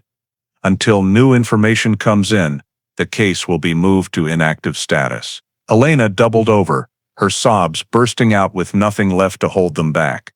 Miguel could only grip his wife's hand, his empty gaze staring through the wall, as if trying to find Lucas through sheer desperate will. In the office, the clerk stamped case number 650923LR on the file, a dry, emotionless code that meant from this point forward, it was a cold case. Closed, but not destroyed, no longer actively investigated. The evidence was sealed and moved to storage. The children's fabric scrap, tire track sketches, the list of 12 green pickups, Raymond Holt's file, neighbor statements, search team notes. Everything was placed in a large box and slid onto a low metal shelf in the cold basement room, where the dim yellow lighting made everything look as if it had been forgotten years ago. No one on the team wanted to close the file, but they had to do what procedure required. Only new evidence, new witnesses, or a breakthrough event would reopen the case. And in the 1960s, when forensic technology was primitive, DNA did not exist, and child abductions often slipped cruelly into obscurity. The chances of a breakthrough in a case like Lucas Ramirez's were virtually zero. On the last day before the file was moved to storage, the deputy sheriff stood at the door of the Ramirez family's small house, looking at the withered cactus pots on the porch and Lucas's toy truck tilted by the wind. "If anything new comes up," he said, "we'll be back immediately. I promise you that." But in Elena's eyes, that promise drifted past like something distant, not enough to hold on to the image of her 3-year-old son smiling with his toy truck in the front yard. When the storage room door closed behind the clerk, the metallic sound echoed heavily. The initial phase of the investigation had officially collapsed. The Lucas Ramirez file, 3 years old, missing September 14, 1965, entered an indefinite state of hibernation. No one knew that nearly 3 decades would pass before the light of truth touched that box again. But at that moment, all that remained was silence, despair, and an unfillable void on the front steps of the Ramirez home. In the years after the Lucas Ramirez file was pushed into storage, the life of that small family unraveled slowly but irretrievably, as if each passing day eroded another part of them. Elena lived in a half-existence, suspended between empty moments, going out to the porch every day to stare at the spot where Lucas used to push his toy truck. Miguel sank into silence, working more, drinking more, and gradually becoming so distant that neighbors no longer recognized the gentle man from 1965. The couple argued often, not out of blame, but because the pain was so great that every why felt like a knife scraping an unhealed wound. By late 1968, they separated. Miguel moved in with his brother, while Elena stayed in the old house as a form of self-punishment. Both knew they no longer had the strength to support each other, but they also had no idea what else to do besides try to survive each season. As for the sheriff's office, even though the case had been classified as a cold case, One person could not accept closing that door: Detective Samuel Porter, the youngest member of the 1965 investigation team, but the one carrying the deepest regret. When the file was sealed and placed on the basement metal shelf, Porter quietly requested permission to copy the entire report, an unusual move he justified as reference for similar cases, though everyone knew he could not let go of Lucas. He kept that copy in a small wooden box under his desk, occasionally opening it even though nothing new was there. For years, Porter drove past the Ramirez house whenever he had the chance, looking at the still bare front door and thinking about the 60-90 seconds that had changed an entire family. From 1966 to 1970, he volunteered for every missing child case in the county, silently comparing each detail to the Lucas file. But none matched, until March 1971, when news from New Mexico reached El Paso. A 4-year-old boy in Las Cruces vanished from his front yard. In the 2 minutes his mother turned inside to get something. No signs of struggle, no clear evidence, only neighbor statements about seeing a tall, thin man in dark clothing standing near a utility pole for days beforehand, and a green pickup leaving the area about 10 minutes after the child disappeared. When Porter read the witness description, his heart tightened. Not because it was certain proof of the same perpetrator who took Lucas, but because the details, the lurking man observing, the child taken in a brief moment, the green pickup fleeing, were too familiar, like a faded copy of the 1965 El Paso case. He immediately contacted the Las Cruces Police Department, requested the file, and began comparing the two cases. What startled him most was a clue from a witness living near the New Mexico disappearance. The witness said the man hanging around the neighborhood might have been seen in El Paso a few years earlier, but wasn't sure because he usually kept his head down, walked hunched over. Porter compared that description to his personal notes, and the only name that appeared in every page about people near the Ramirez home in 1965 was Raymond Holt. There was no proof Holt was in Las Cruces in 1971, but the build, the gait, the habit of watching from a distance, all matched closely enough to keep Porter awake many nights. Over the next 3 years, he continued chasing every small rumor about Holt. A former coworker said Holt disappeared from El Paso. At the end of 1965, a previous landlord confirmed Holt moved to New Mexico for a short time before leaving again without notice.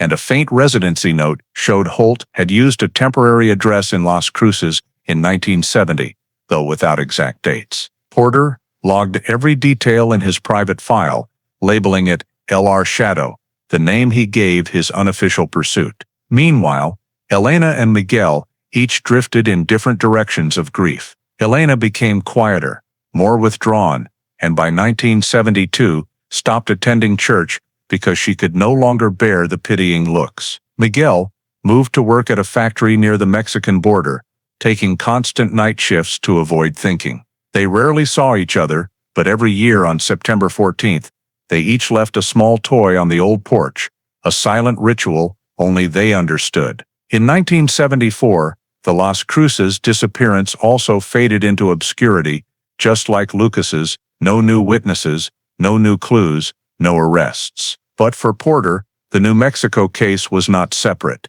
In his mind, it was a late echo of 1965, a reminder that the person who carried Lucas away from the porch might have kept moving and not stopped there. Porter continued keeping the box under his desk, dust gathering thicker, but every time he touched it, he felt something smoldering inside, that this case was not over, only waiting to be awakened. But none of them, Porter, the Ramirez family, knew that 2 more decades would pass before the world had technology powerful enough to revisit the tiny fragments of 1965 and make them speak. In 1974, as community memory of the Lucas Ramirez case in El Paso gradually wore down to a thin layer of dust, the name Raymond Holt suddenly resurfaced, not in a report from a persistent detective like Porter, but in an entirely different case, one that chilled many because of its nature and the eerie parallels to the old 1959 notes. In August 1974,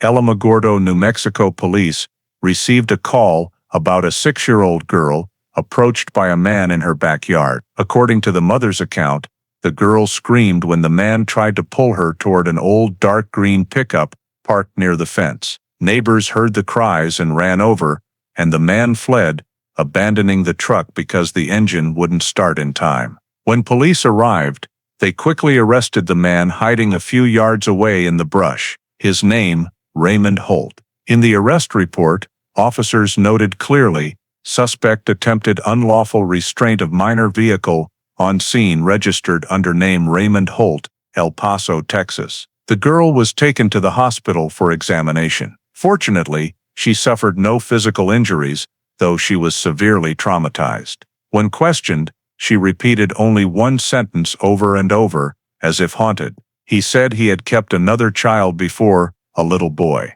When this statement reached El Paso, Detective Samuel Porter was nearly stunned. Not because it was new evidence, but because the child's words felt like a memory fragment falling from someone who had hidden it for nearly a decade. Porter immediately called Alamogordo to request the file. In the initial interrogation transcript, Holt denied everything. He claimed the girl misunderstood, that he was only stopping her from running into the street. But witnesses all said he was pulling her toward the truck. When asked about saying he had kept another child, Holt answered vaguely, "I don't remember saying anything. The kid was scared and made it up." That denial convinced Porter not at all. He requested to examine Holt's pickup, which Alamogordo police had impounded. While searching the entire vehicle, he hoped to find any trace remaining from 1965, a fabric scrap, a hair, anything. But 1974 had no DNA, no advanced particulate comparison technology. All Porter had was the naked eye and a magnifying glass. He scoured every inch of the old truck bed, examining every scratch, every bit of stuck dust, but found nothing that could link this vehicle to Lucas Ramirez. Only old dirt caked under the chassis, but desert soil looks the same in too many places. There was no way to tell if it came from El Paso in 1965 or Alamogordo in 1974. In the simple Alamogordo Police Department forensic report, the only note about the truck bed was no identifiable trace evidence found. Holt was charged with assault on a child and attempted unlawful restraint, held pending trial. The trial proceeded quickly, since the 1974 case had direct witnesses, a living victim, and the vehicle abandoned at the scene. Holt was sentenced to 3 years in prison. 3 years, a tiny number compared to what he might have done in the past, but it was all the law in the Alamogordo case could apply at the time. Porter attended the trial like a ghost, not as a witness, but as someone searching for any clue slipping through the cracks. As Holt was led away, his steps were neither hurried nor fearful. At one moment, he even turned toward the gallery, his gaze sweeping over the crowd like someone observing, showing no remorse. Porter looked deep into those eyes and felt a cold emptiness hard to describe, as if Holt had built inside himself a dark room where nothing entered and nothing escaped. Porter submitted an official report requesting the Lucas case be reopened based on Holt's arrest in New Mexico. He wrote clearly, "Suspect shows behavioral consistency with 1965 case. Victim statement suggests prior child involvement." But the request was denied. Reasons: no physical evidence, no proof Holt was in El Paso on September 14, 1965. No comparable samples between the 1965 and 1974 cases. No technology to connect the data. In the eyes of the authorities at the time, the two incidents were only superficial similarities, not enough to form a bridge. An internal memo even stated bluntly, speculative correlation, not actionable.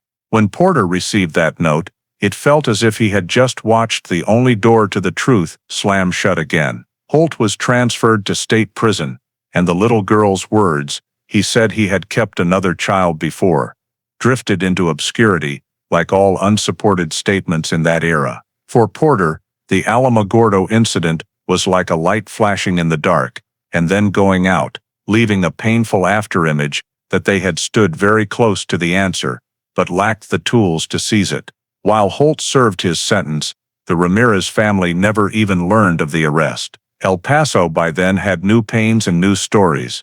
Lucas's name was mentioned only in quiet commemorations, and because of the lack of evidence, lack of technology, lack of legal bridge, the Lucas Ramirez case remained cold and silent on the basement metal shelf, becoming part of the wall of children taken from their families' arms with no way to bring them back. But for Porter, every case involving Holt felt like an echo of someone who had passed through El Paso in 1965. And he knew, though he could not prove it, that the echo had never truly vanished. In 1975, just a few months after Raymond Holt was convicted in the Alamogordo case, a new piece of information unexpectedly surfaced, a small detail, but enough to make investigator Samuel Porter nearly jump out of his chair. From an asset recovery report by the Otero County Sheriff's Office, Porter learned that Holt had rented a small wooden cabin deep in the forest near Cloudcroft, New Mexico, only about 30 miles from where he had been arrested. The cabin had no official address, marked only by a crooked painted number on the door, Lot 22.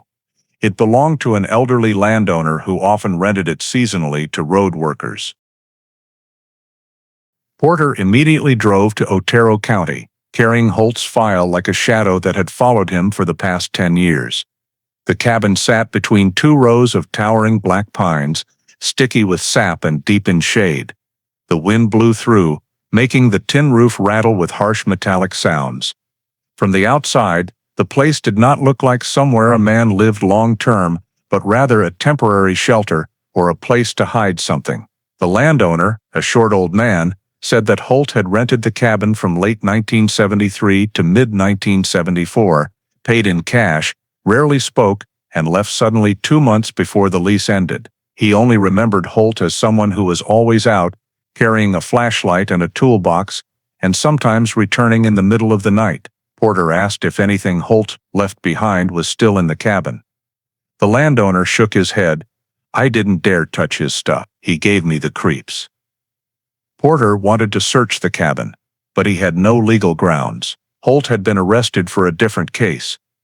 The cabin was not directly related, and though Porter suspected it might contain evidence from the 1965 Lucas case, suspicion was never enough for a search warrant. He could only stand in front of the weathered wooden door, his hand touching the cold surface, knowing that just a thin layer of planks was hiding what he had been searching for over a decade. He noted everything: the cabin's location, the direction it faced the sun, the age of the door, the wear under the latch, details that would be meaningless if he could not get inside. Over the following weeks, Porter returned to the cabin 4 times, each time circling it, peering under the floorboards, running his hands along the planks, looking for any crack that might reveal an answer. But the cabin remained silent, mute, as if it too were keeping Holt's secrets. Then in June 1976, news hit Porter like a knife.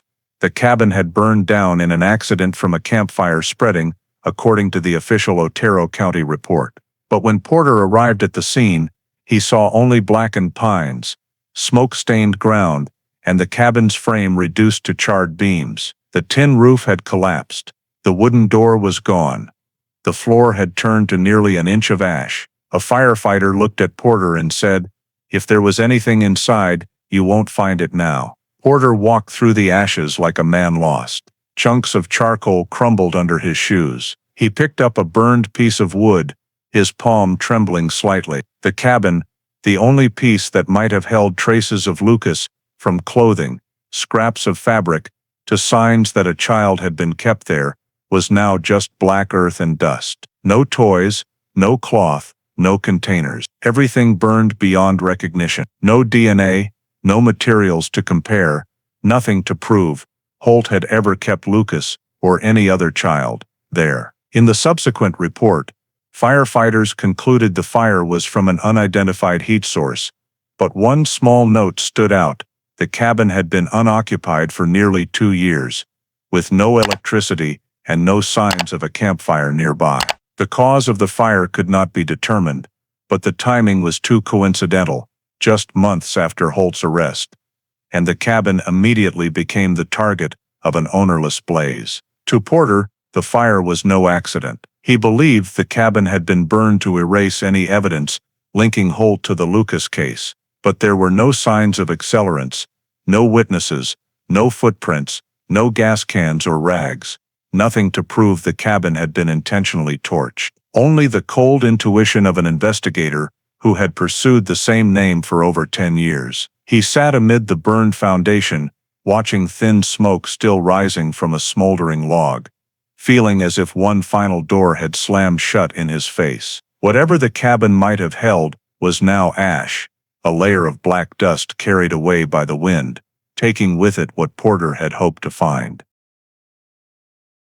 The most crucial piece, the clue that could have turned the Lucas case around, was lost forever, and the file on the 3-year-old boy from El Paso sank deeper into the shadows of the past, as if someone or something was deliberately keeping the truth buried under the ashes of the New Mexico forest. But though the ashes erased every physical trace, they could not erase what remained in the body and hazy memory of the child who had once lived there. Because Lucas's story in those years did not exist as a coherent narrative. A 3-year-old child cannot remember the way adults do. It only retains fragmented images, shattered sounds, vague sensations embedded deep in the flesh. And even later, when he grew up under the name Daniel Cruz, those memories lay dormant in his spine, waiting for someone to awaken them. His earliest years became a fog that even he dared not touch, floating images without order, without a narrating voice, like dreams that are half real and half illusion, yet leaving very real scars. If one tries to trace the memories of a 3, 4, or 5-year-old child, they are not memories in a timeline, but only scattered fragments, things that never had an explanation. One of Lucas's, or Daniel's, memories that always surfaced first was the image of the sky seen through the cabin window.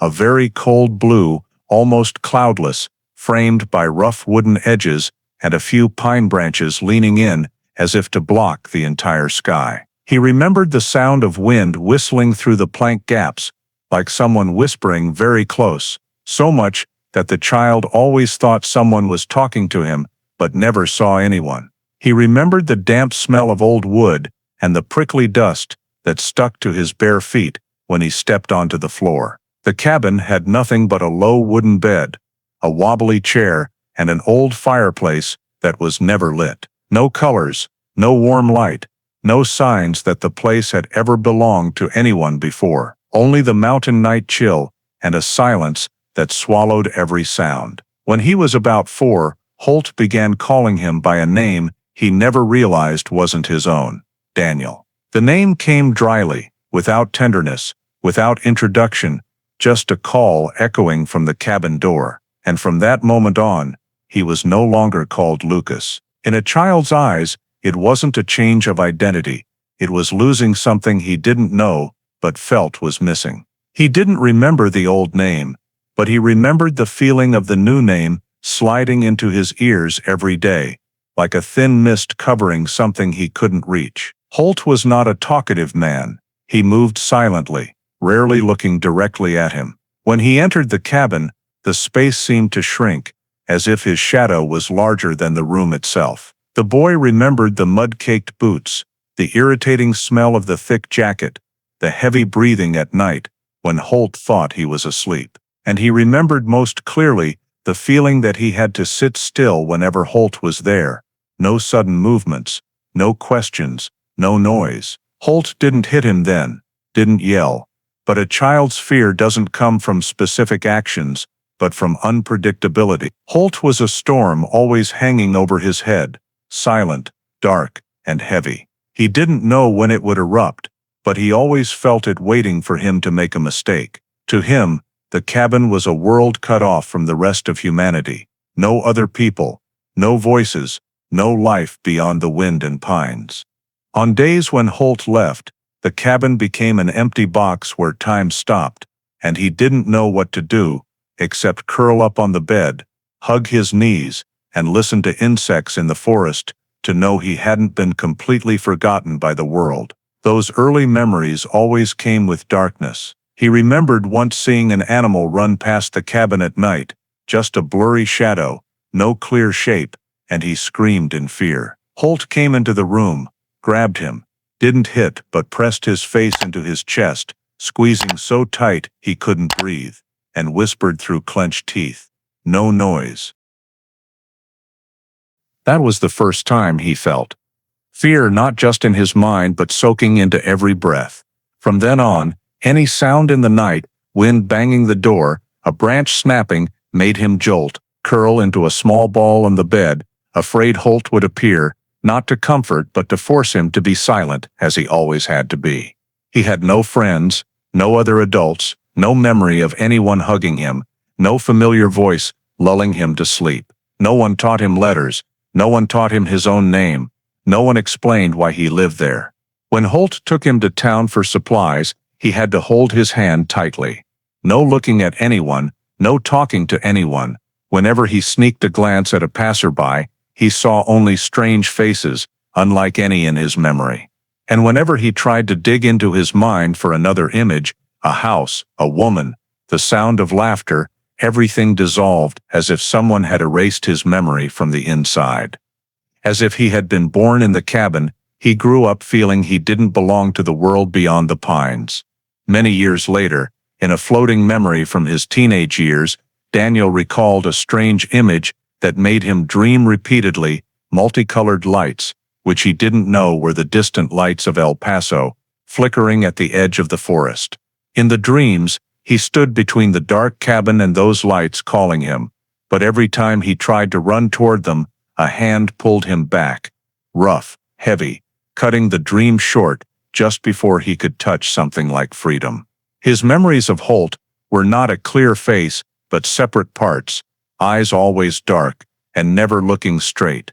The large shadow on the wall, boots thudding on the floor, the smell of cheap cigarette smoke, hurried breathing when he returned on cold nights. In the world of an isolated child, Holt was both the only person he knew and the reason he woke up at night, fearing his return. That isolation sank so deep that when he grew older, he no longer remembered if he had ever belonged to anyone else besides that man. Once, when he accidentally saw his reflection in a puddle in front of the cabin at around age 6, he asked Holt a simple question, "Who am I?" Holt looked at him for a second and turned away. No answer. That question, forcibly unanswered throughout his childhood, remained in him like a void. A child who grows up not knowing who he is, where he came from, or if he has a name other than the one that man gave him, develops an indescribable emptiness, a sense of displacement not from losing a family,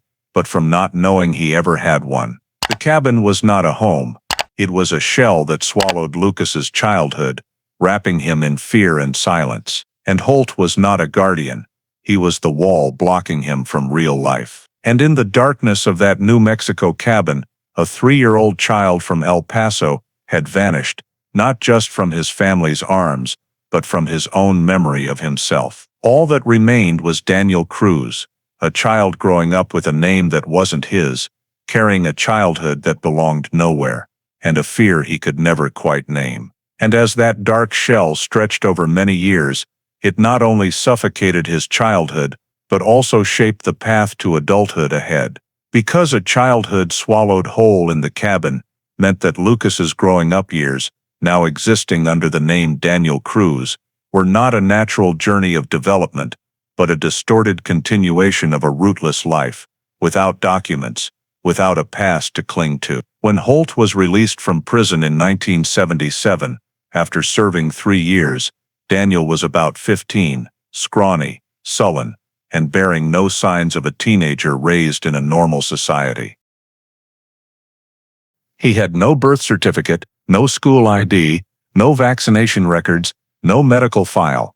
Holt had never taken him to school, never let him interact with teachers or doctors. His world was only as wide as the distance from the cabin to town and the odd jobs Holt dragged him along for. When needed, Holt introduced him simply, "The kid's a relative," and no one asked further, because back then in the New Mexico-Texas border region, many lives fell into that gray area, people living off the books, outside society's gaze, but Daniel was different in that he didn't know he was living on the edge, because he had no idea there was a world where people had birth certificates, legal names, the right to education, the right to prove they existed. It was a separation not of language or class, but of awareness. He grew up unaware of what had been taken from him. After returning from prison, Holt did not go back to the burned cabin. He took Daniel to live in cheap rooms along the border, each place lasting only weeks or months. Sometimes, they lived above an auto repair shop, sometimes in a temporary rental near a truck stop, sometimes in an abandoned garage traded for Daniel, helping clean up. That constant moving meant he never saw any place as home. Holt never explained why they had to keep moving. He just said, "You shouldn't stay in one place too long."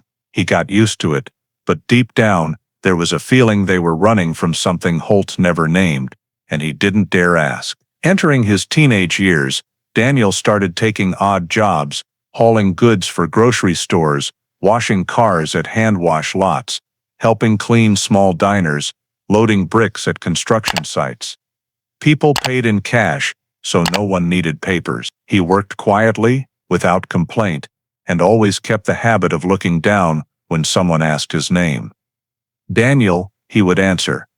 But in a very quick moment, he always felt like he was lying, even though he didn't know what about. Not because he remembered the name Lucas, that memory was buried too deep in the fog of age 3, but because he felt the name didn't fit the skin he was in, didn't match him, as if everything about him, from name, age, past, was stitched with loose thread that could come undone at any time. Holt still controlled every aspect of his life: work hours, sleep hours, where to go, where not to. He no longer grabbed him like before, but his control shifted to silence. The look, the low voice, the habit of appearing suddenly behind him. Daniel lived in constant alertness, not because Holt beat him, but because he felt imprisoned, even without visible bars. He didn't know what freedom was, didn't know what youth was. When other boys talked about baseball, school, family, Daniel would force a smile or walk away, because none of those words belonged to him. He had no memories to share, no stories to tell. Once, at 17, the shop owner where he worked as a helper joked, "Why do your parents let you do heavy work like this? Not going to school?" That seemingly harmless question left Daniel frozen for a few seconds. Holt wasn't his father. He didn't know that in words, but felt it instinctively. No one grows up in that cold silence, thinking it's a real family. But when the owner asked further, "What is he to you?" Daniel didn't know how to answer. He just said 3 words. "The man who raised me." But even as he said it, he heard in his own voice a faint doubt, as if he wasn't sure why Holt had raised him. A small suspicion began to form in his mind. There's something wrong about how I grew up, something off about the name, the life, this darkness. But Holt always cut off Daniel's thoughts with cold, short sentences. "You don't need to know." Whenever Daniel asked about their origins, Holt changed the subject. Whenever Daniel wondered about his mother, Holt gritted his teeth. Forget it. And he learned not to ask anymore. Even those strange dreams about multicolored lights beyond the forest, the lights he later learned were El Paso's, still returned on winter nights. He began to fear the dark in a different way, not fearing Holt's footsteps, but fearing the moment he realized his life was so empty, it couldn't be filled with anything. No family photos, no childhood objects, no one calling his real name, no piece of paper proving he existed. He couldn't register for school, couldn't get official medical care, couldn't apply for contracted jobs. All he had was the name Daniel, that Holt sometimes used, and a string of manual labor jobs that didn't require identity. Daniel grew up like a shadow passing through others' lives without leaving a trace. He sometimes thought he was more like a shadow than a person.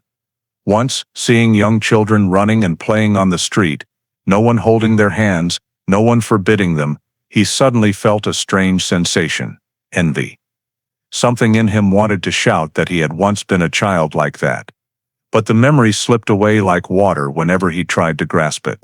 Holt didn't hit him as much as when he was small, but he remained an invisible chain pulling him back, whenever he showed signs of wanting to leave, or asked something too deep. Daniel sometimes thought about running away.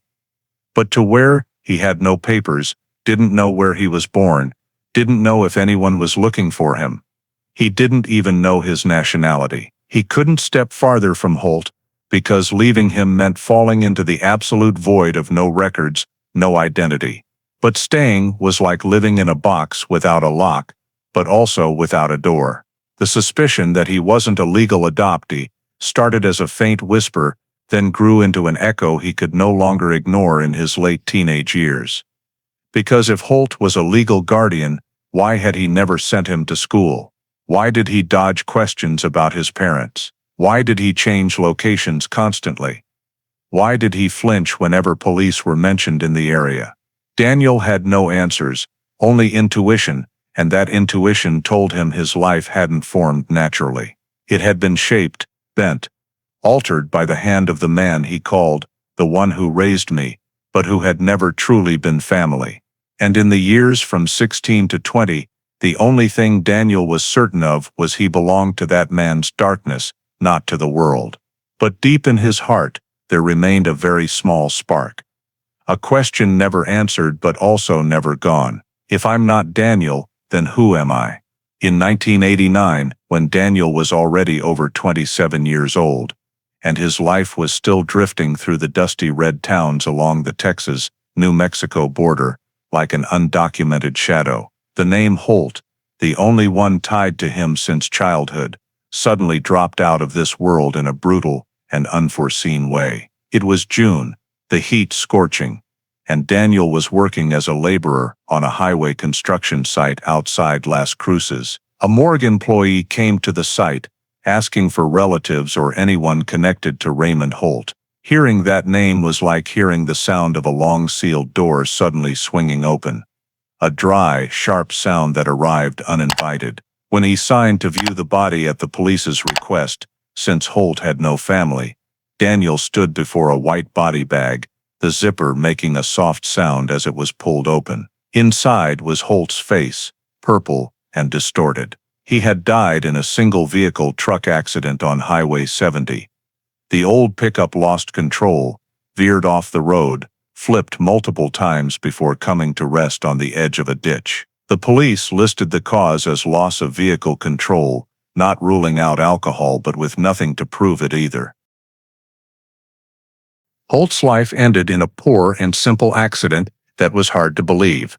Like a disappearance that left no echo, except for a long, lingering shadow cast back over Daniel's life. Daniel did not cry. He stood looking at the body of the man who had swallowed his childhood, not knowing what he was supposed to feel. Fear, anger, emptiness, all mixed together, none of them full. Holt was not a father, not a relative, not a protector, but he was all Daniel had. When the clerk handling the paperwork asked, "Do you want to claim the body?" Daniel just shook his head. Not because he hated Holt or wanted him to vanish completely, but because he didn't know if he had any right to claim it or not. He had no papers, no proof of relation. And the colder truth, Daniel didn't know what kind of feeling he had for Holt. In the end, Holt was buried in a public cemetery for the unnamed or unclaimed, with just a small wooden stake marking the name, which the wind knocked over after a few months. No one visited. No one mentioned it. No one read a eulogy, an empty ending for a life that had caused shadows no one could gather up and put into a file. Holt's death did not just sever the only thread connecting Daniel to his murky past. It also made any chance of pursuing the truth through traditional means impossible. When a suspect dies, the law cannot investigate further without special cause. And with Holt, his record was just scattered notes.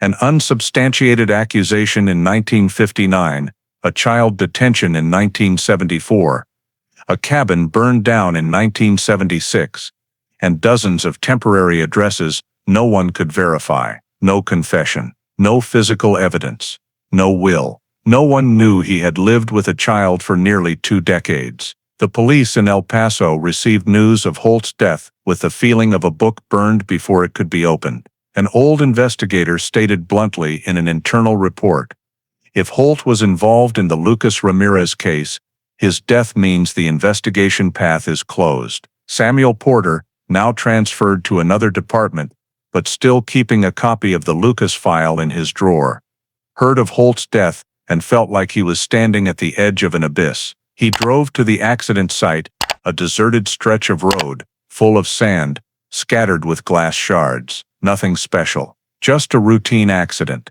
But to Porter, it was like the final ending of a story he had followed for nearly a quarter of his life. If Holt were alive, Porter could have hoped for a slip of the tongue, a mistake, a clue. But with Holt dead, every path collapsed. Meanwhile, Daniel stood in the construction site's parking lot, watching the truck carrying Holt's body drive away. He felt like a door had closed, but not to end things, but to lock all the truth behind it forever. The years Holt raised him, the towns they lived in, the rooms he slept in, the questions he wanted to ask, all buried with that man. Only Daniel remained with a fractured life.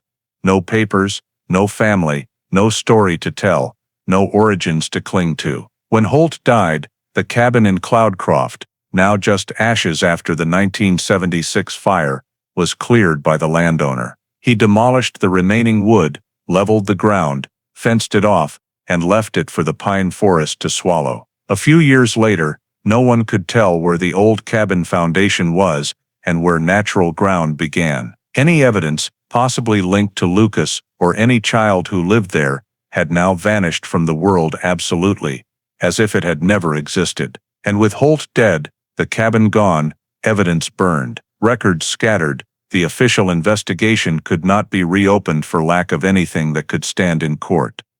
The Lucas Ramirez case was nearly doomed to remain forever. A name in the cold case files, lying silent on an iron shelf in the El Paso County basement since 1965. The truth at that time was like the shadow Holt left behind, long, dark, and no one knew where to shine a light anymore. In 1994, when Daniel Cruz turned 32, his life, which had been submerged in nameless shadows, began to veer in a direction he himself could not have foreseen. 32 years living as a person without a past, without papers, without origins, without family, and then one day, the thought of searching for himself appeared without any specific reason. Perhaps because Holt had died 5 years earlier, and the void he left was not grief, but a sudden drop. Daniel realized he was the only one who knew where he came from. Now no one knew anymore, except himself. If his blood still held the answers that memory had lost. Early in 1994, at an age when many people have families and stable jobs, Daniel was still living in temporary rooms, doing manual labor on construction sites, constantly changing jobs because he had no legal papers. He no longer remembered exactly how old he was. Holt had never said, just giving a random number when needed. Many guessed he was around 30, but no one was sure. One day, when a site foreman required workers to have basic ID papers, Daniel faced that demand like facing the sturdiest wall of his life. He had nothing to offer except the name Holt had given him. No birth certificate, no social security number, no one to verify, not a single line of paper proving he existed. The foreman advised him to go to a community support center for DNA testing to determine family relations if he suspected he wasn't legally adopted. That casual, unintended remark opened the path to a truth buried for 3 decades. Daniel went to a health center in Las Cruces where they were piloting a new program. DNA testing for adults without identification records. DNA technology was still new, expensive and rare, but a local health center had funding to test matching for special cases. When the coordinator asked Daniel, "Who do you want to find?" he simply replied, "I want to know who I am." A blood sample was taken, placed in a vial, labeled DCRZ 112. Daniel signed a form that didn't specify what would be done with the sample, only stating he agreed to have his DNA information matched in systems related to missing persons records. He didn't fully understand, only knowing that for the first time in his life, he had a chance to find what Holt had always kept sealed, his origin. A week later, the center called back, saying the initial test found no parental relation. The staff asked Daniel, "Who were your adoptive parents? Do you have any information?" Daniel could only shake his head. Holt had never said he adopted him, and Daniel had no papers proving it. The results stated clearly he had no genetic link to the man who raised him for nearly 2 decades. This was not a surprise. He had always known Holt wasn't his father, but seeing the cold printed word negative, a strange feeling washed over him, like a past locked under thick fog, suddenly cracking open a small gap for light to seep in. The health center proceeded to the next step in the process, entering Daniel's DNA into the storage system for missing or unidentified persons cases. In 1994, the FBI's CODIS system had just expanded to include missing persons profiles from southwestern states. Daniel's sample with code DCRZ-112 was encoded and submitted. No one expected anything clear, as thousands of DNA samples were added each year, and most didn't match anything. But just 12 days later, at 8:14 a.m., a signal from CODIS returned to Las Cruces. Hit confirmed. Match found. The officer receiving the result double-checked twice to make sure he wasn't mistaken. Sample DCRZ-112 matched a missing persons case over 3 decades old, Lucas Ramirez, missing 1965, El Paso County, Texas. A 3-year-old child vanished from the front porch. When the 3D reconstruction appeared on the large screen, the Ramirez house, the steps, the toy car fragment location, distance to the alley, where the tire marks were found. The room fell silent. A young investigator whispered, "It's like we're looking at the day it happened." Porter stood behind, eyes fixed on the model. He pointed. "This is where Elena turned into the house. This is the 60-90-second dark window." And here, his finger lightly touched the screen at the disturbed soil area.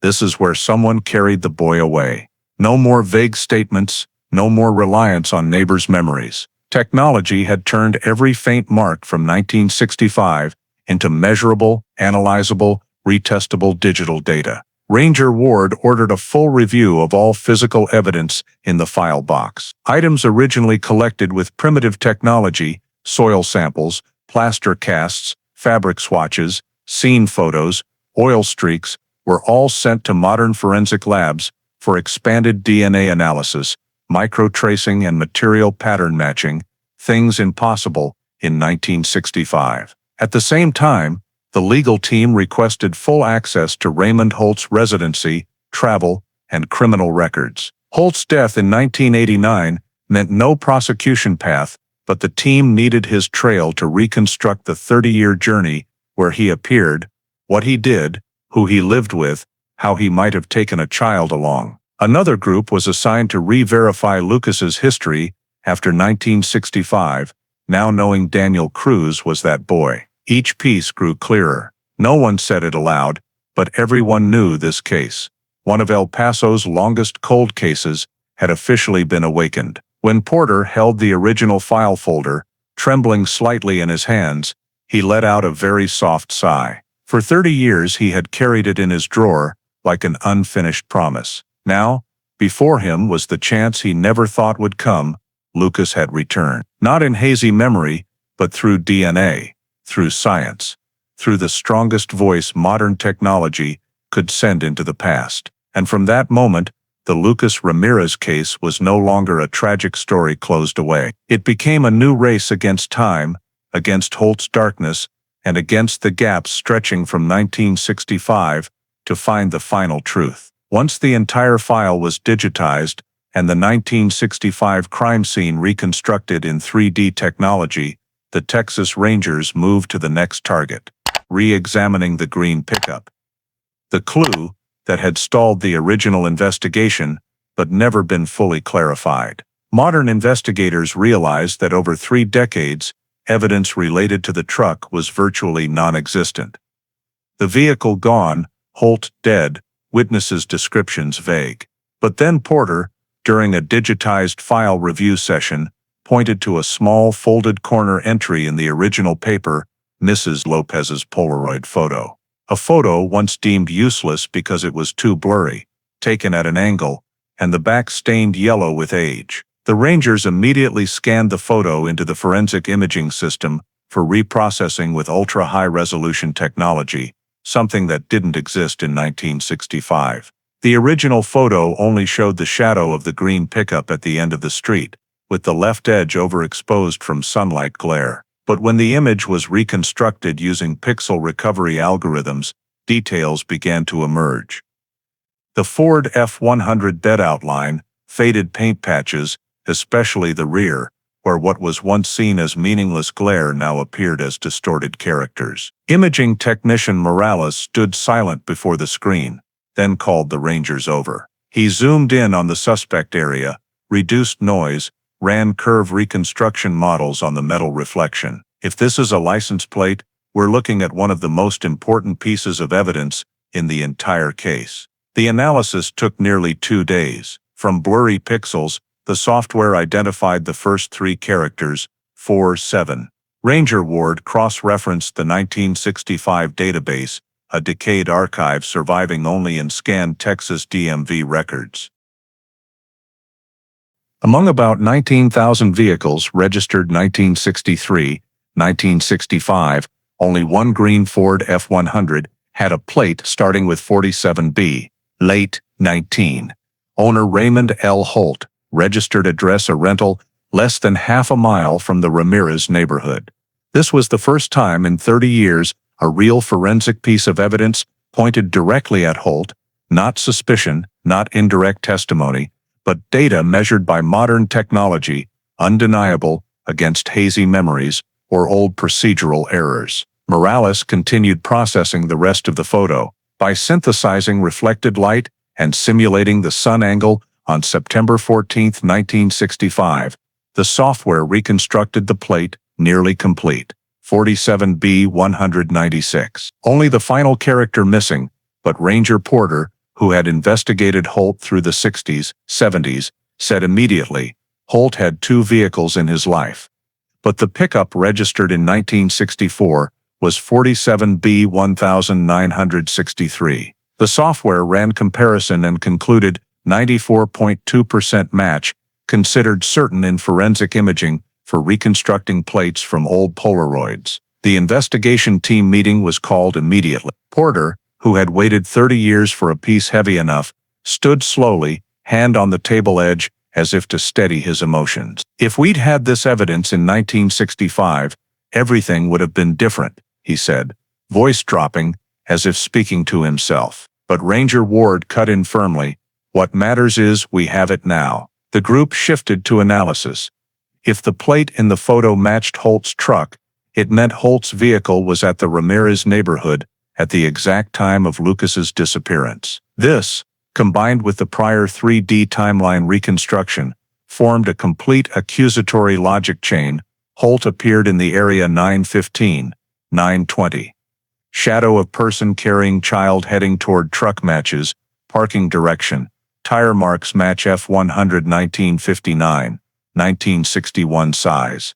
And finally, plate match. For the first time, what Porter had said only by instinct, that Holt was at the scene, was proven by authenticated forensics. The Texas Rangers fed the reconstructed photo into the system for one more cross-check, deeper confirmation via multi-layer spectral analysis, ruling out any random coincidence. When the final result displayed, match confirmed, the room fell into a heavy lead-like silence. A silence of truth after 3 decades buried. Porter closed his eyes, breathed deeply. He didn't say I knew it, he just said, now we can tell the real story of that day. With the reconstructed plate evidence, for the first time in the case, modern investigators had forensic proof strong enough to state Holt was the one driving the pickup at the scene.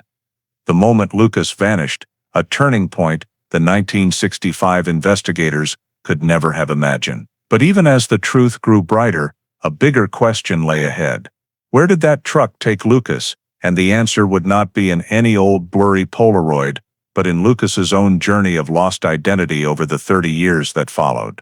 Immediately after reconstructing the license plate of the green pickup, and for the first time having conclusive forensic evidence, the Texas Rangers moved to the most critical step, accurately reconstructing the 3 missing minutes, the brief but decisive period in the Lucas Ramirez case. Ranger Allison Ward requested the activation of the comprehensive forensic simulation package, combining 3D terrain data, shadow analysis, witness positions, vehicle speeds, footprints, tire marks, and actual distances between the Ramirez porch and the alley. The goal to determine what routes the perpetrator could have taken, how long it would take, and whether anyone other than Raymond Holt fit the entire sequence of movements.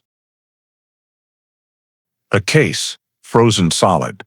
A file nearly erased from community memory, and now, the DNA of a 32-year-old man, with no relatives, no papers, no memory, matched that file with 99.998% accuracy. When that call was forwarded to the Texas Rangers, as required for federal DNA matches, the person on duty could hardly believe it. They had seen hundreds of cold cases with no resolution, but never a child missing for 30 years reappearing through a DNA match with an adult man who didn't know his own identity. The alert was triggered immediately. Lucas Ramirez may still be alive. An urgent email was sent to the El Paso County Sheriff's Office, where the case was opened in 1965. DNA match, possible recovery of missing child, Lucas Ramirez. Immediate review required. In El Paso, when the sheriff received that notification, he stood silent for a few seconds, as if the ground beneath him had shifted, then immediately called the entire command staff into a meeting. Within an hour, the information was forwarded to the Texas Rangers and FBI, triggering a chain reaction faster than anything seen for a file dormant nearly 3 decades. And that very day, the Rangers Cold Case Task Force coordinated with federal investigators for an emergency meeting. File 650923LR, one of the oldest in storage, was requested pulled for full re-examination. When the records clerk opened the file room door and pulled out the faded yellow box labeled in now faint ink, dust rose in a thin layer like mist, as if time itself was brushing off the thick silence of 3 decades. Ranger Lead Allison Ward read the CODIS report with sweaty palms. DNA match, 99.998%. Sample submitter, Daniel Cruz. Matching profile Lucas Ramirez, age 3. This was not just a technical match, it was a declaration the child missing since 1965 was alive. In a rare move, the Texas Rangers immediately requested FBI assistance due to interstate elements and possible prolonged criminal activity. A joint team was formed, including Rangers, FBI Behavioral Unit, and modern forensic DNA experts. Their first action was to locate the only person still alive who deeply understood the case in its early stages. Samuel Porter, the investigator who had pursued Holt nearly his whole career. Porter had been retired nearly 10 years by then, living a quiet life in the Socorro suburbs, hair completely white, steps slower, but eyes still holding the tension of someone carrying an unpaid debt. When Ranger Ward knocked on his door, introduced herself, and said, "We need a consultant for a cold case." The Lucas Ramirez case, Porter gripped his hands until his knuckles went white. He didn't ask what happened. He just looked at Ward for a long time, then whispered, "Finally." At the temporary command center, set up in the Texas Rangers El Paso office, Porter was introduced to the DNA technicians, file analysts, and main investigators. He sat across from them, facing the faded thick file, its old paper cover, like something picked up from another life. But the contents inside, tire tracks, footprints, pickup description, fabric photos, Raymond Holt's record, were still sharp as yesterday. The modern team's first task was to digitize the entire file. They fed each page into high-resolution spectral scanners, crime scene sketches, search logs, witness statements, forensic reports, suspect lists, alley diagrams, pencil timelines, even Porter's fragmented notes that no one understood but him. Everything was converted to digital data, coded, cross-referenced with modern geographic maps, using software to build a 3D crime scene reconstruction For the first time since 1965, the neighborhood where Lucas vanished was recreated accurate to every square meter. The simulation room transformed into a surrounding dome screen. The 1965 terrain elevation map was recreated from declassified satellite images, aerial photos, and city planning maps of El Paso. Under simulated lighting, matching the sun's position at 9:15 a.m. on September 14, 1965. The reconstruction began from three independent perspectives. First perspective, Lucas.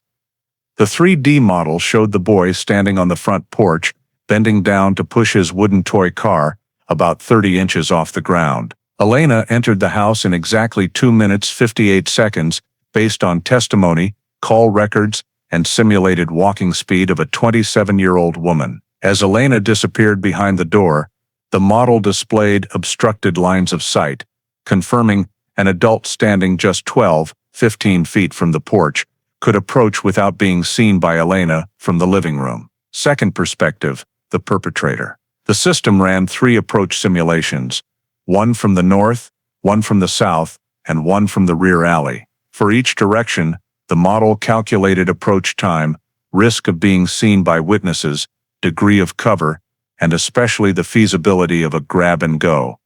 A rapid child abduction in 60-90 seconds. Out of 43 trial simulations, only one approach allowed the perpetrator to seize Lucas and leave the area within the time frame, matching the testimony, the southeast direction, passing exactly through the location where men's footprints were found and where the soil was disturbed, possibly from the perpetrator pivoting while lifting Lucas. The simulation showed that if the man was 5'10" to 6 tall, weighing 160-180 lbs, matching Holt's 1965 description, lifting Lucas with the left arm while covering his mouth with the right was the most feasible. The height of Lucas's feet when lifted matched the drop point of a few dry leaves, still visible in old crime scene photos. The model replayed the pivot, the perpetrator's foot pressed into the disturbed soil patch, sliding 1.7 inches to the right, corresponding to the actual 1965 footprint.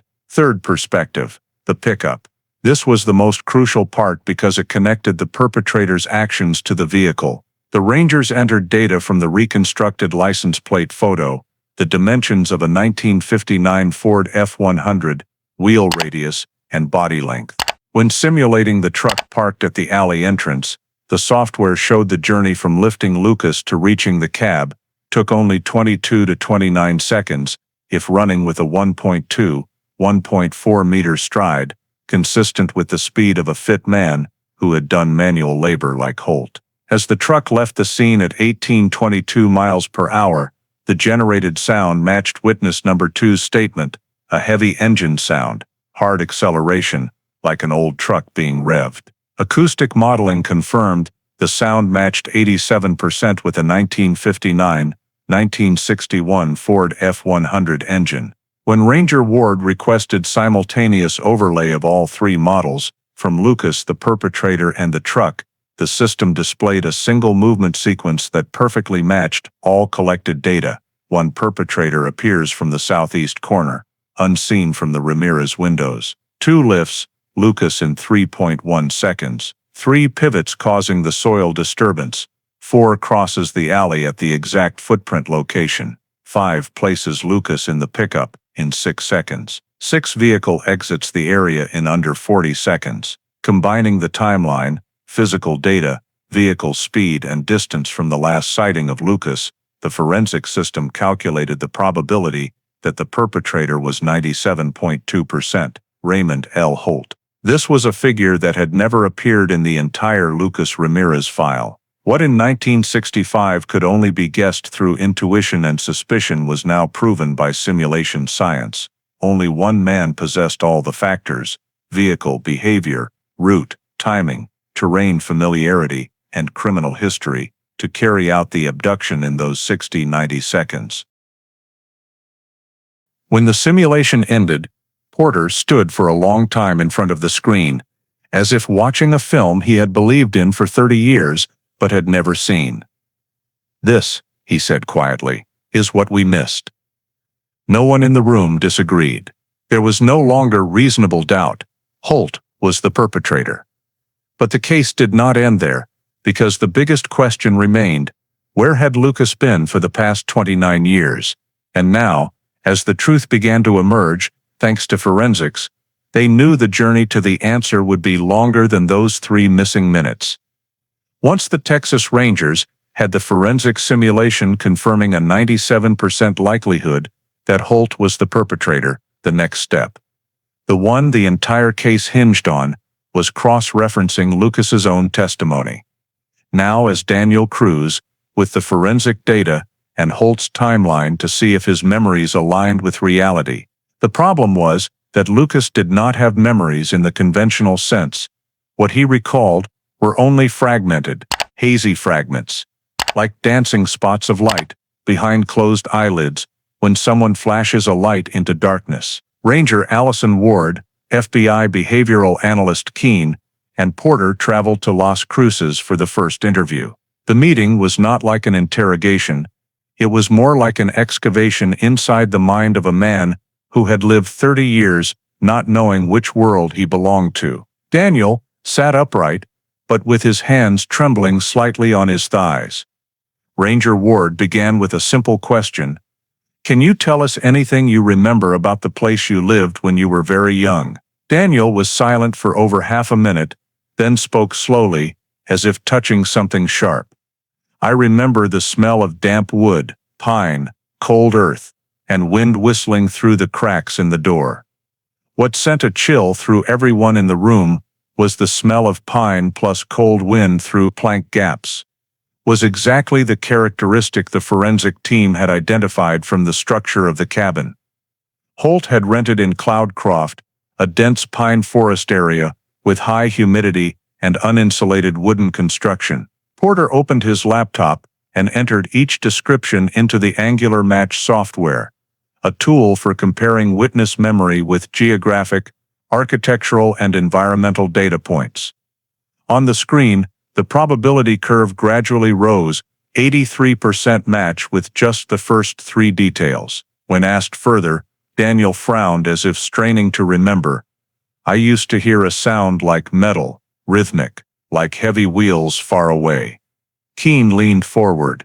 "Could it be a train?" Daniel answered immediately. Almost reflexively, "Yes, but not close. Like echoing from very far away every night." Porter nearly jumped up. The Southern Pacific Railroad line ran south of Cloudcroft, about 2.1 miles from Holt's rented cabin, far enough that the engine noise wasn't clear, but close enough to hear the steel wheels on the rails at night. The angular match jumped to 91%. Each subsequent detail Daniel provided matched the forensic data in a way too precise to be coincidence. "There was light, far away," Daniel said, eyes distant. "Not house lights, many colors, sometimes moving." Porter turned to Keene, voice almost a whisper. "That's the city lights of El Paso from the Cloudcroft Ridge. On foggy nights, the light scatters. Angular match, 94%. What do you remember about the cabin?" Daniel closed his eyes and took a deep breath. "I remember the wooden floor, so cold in winter I had to curl my feet up. I remember a door warped. It creaked when closed. Every time it creaked, Holt yelled at me for causing it." Porter immediately pulled up a 1974 cabin rental report, where the landlord noted, "Front door warped due to moisture, loose hinges, creaks when closed. Angular match, 96%. Daniel continued, voice soft as wind. "I remember a very low bed, no warm blanket. Just an old jacket. I remember Holt coming in at night, smelling of cheap cigarette smoke and engine oil. I remember when he got angry, he didn't hit me but gripped my shoulders very hard."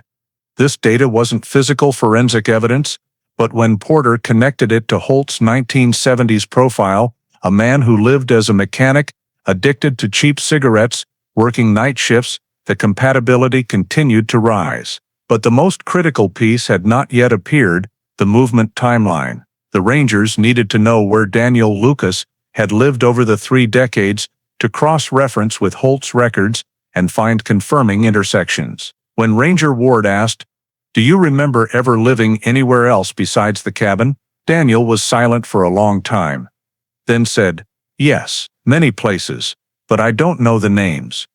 I only remember smells." He listed dry dust smell like hot metal forensic. Confirmed this as characteristic of the abandoned tin shed.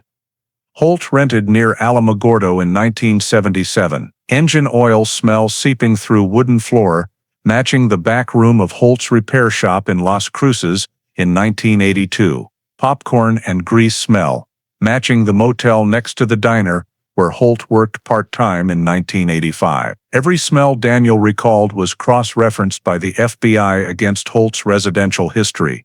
When the data was entered, a living map appeared on screen. 9 locations Holt lived in from 1965 to 1989 were all described by Daniel through smell, sound, or spatial feeling. A form of background memory that isolated children often develop strongly. Angular match, 98.4%. When Porter heard the near-perfect match level, his eyes reddened. For 30 years, he had believed Holt had taken Lucas everywhere, but he had never had the chance to prove it. Now Lucas himself, without visual memories, without clear pieces, had described his life using something no forensic tool could fake: bodily experience. But the most critical detail emerged at the end of the session, when Daniel said something that caused absolute silence in the room. "I remember one time, he told me not to go to the door, because Mexicans ask too many questions. But I heard someone calling outside the yard, calling a name, Lucas, or Luca. I'm not sure." Porter felt as if all the air had been sucked out of the room. Daniel remembered, not clearly, but remembered, that his name had once not been Daniel. When that detail was entered into the system, angular match reached its final value, 99.1%, a level nearly absolute for confirming that the man named Daniel Cruz was Lucas Ramirez, the child abducted in 1965. Everything matched: the cabin, the train sounds, the lights, the towns Holt lived in, the engine oil smell, the warped door creak, the low bed, the darkness in memory. A complete time-location map. No longer reasonable doubt, no longer possibility of mistake. The man before them was the 3-year-old boy who disappeared 29 years earlier from a porch in El Paso. And for the first time, not just forensics, but Lucas's own life, through residual memory, connected to the truth buried for 3 decades. The final piece of the identification journey had clicked into place. But that also brought the investigation team to the hardest question: how to tell the Ramirez family that Lucas had come back. When the angular match between Daniel's fragmented memories and Holt's entire movement history reached a near-absolute level, the Texas Rangers knew they were on the threshold of truth. But to turn that truth into a legal conclusion, they still had one unavoidable step: final DNA confirmation under federal standards for missing persons cases over 20 years old. This required not only comparing Daniel's sample to the 1965 Lucas file, but also direct comparison with the biological parents, Elena and Miguel Ramirez. This was far more complicated than the initial CODIS match, because the Texas Rangers faced a reality: 30 years had passed, and the Ramirez family was no longer intact as before. Miguel lived on the outskirts of El Paso, working as a mechanic in a small shop, in poor health, while Elena lived alone in a subsidized apartment in the south of the city, where she deliberately avoided memories of 1965, because every thought reopened a wound that had never healed. When the Texas Rangers knocked on Elena's door one October afternoon, she opened it with a figure shrunken by the years, tired eyes still carrying a deep sorrow that time could not erase. Ranger Allison Ward introduced herself and the agency, then said, very slowly and softly, "We need your assistance in verifying a case related to Lucas's file." She tried to avoid shock, but the words "file" and Lucas made Elena freeze. All she could ask was, "Have you found something?" Ward did not answer immediately. This was not something to discuss on the doorstep, so they asked permission to come inside. In the small room filled with old photos, Ward explained the DNA match, the man in New Mexico who submitted a blood sample, and how the system identified a potential match with Lucas. Elena listened with trembling hands. When Ward said, "We need your DNA to confirm with certainty," she only managed a barely audible, "Is he still alive?" Ward looked straight into her eyes. "We cannot say that until the final DNA results are in." Elena nodded, shoulders slumping, but a flicker appeared in her eyes. Something too fragile to call hope, like a faint light in the room where she had lived a long life, with only the image of a 3-year-old boy on the porch. Her DNA sample was taken that day via oral swab, sealed per standard procedure, and sent immediately to the federal lab. The next day, the Rangers located Miguel at his repair shop. When he heard the name Lucas, the wrench in his hand fell to the floor. Miguel leaned against the workbench, eyes staring far away as if pulled back to 1965. When he ran through the neighborhood, shouting his son's name until exhausted. When the Rangers requested a DNA sample, he only nodded without speaking. A man who had cried for 30 years had no more tears left, only brokenness in his gaze. The 3 DNA samples, Daniel, Elena, and Miguel, were sent for independent testing at 2 different labs, one in Austin, one in Quantico. Daniel's results were already available from CODIS, but legal standards required at least 3 independent tests, all reaching the same conclusion: father, mother, child. Starting with STR, then mtDNA comparison, followed by YSTR, for the paternal line. Daniel's sample contained 23 loci for analysis.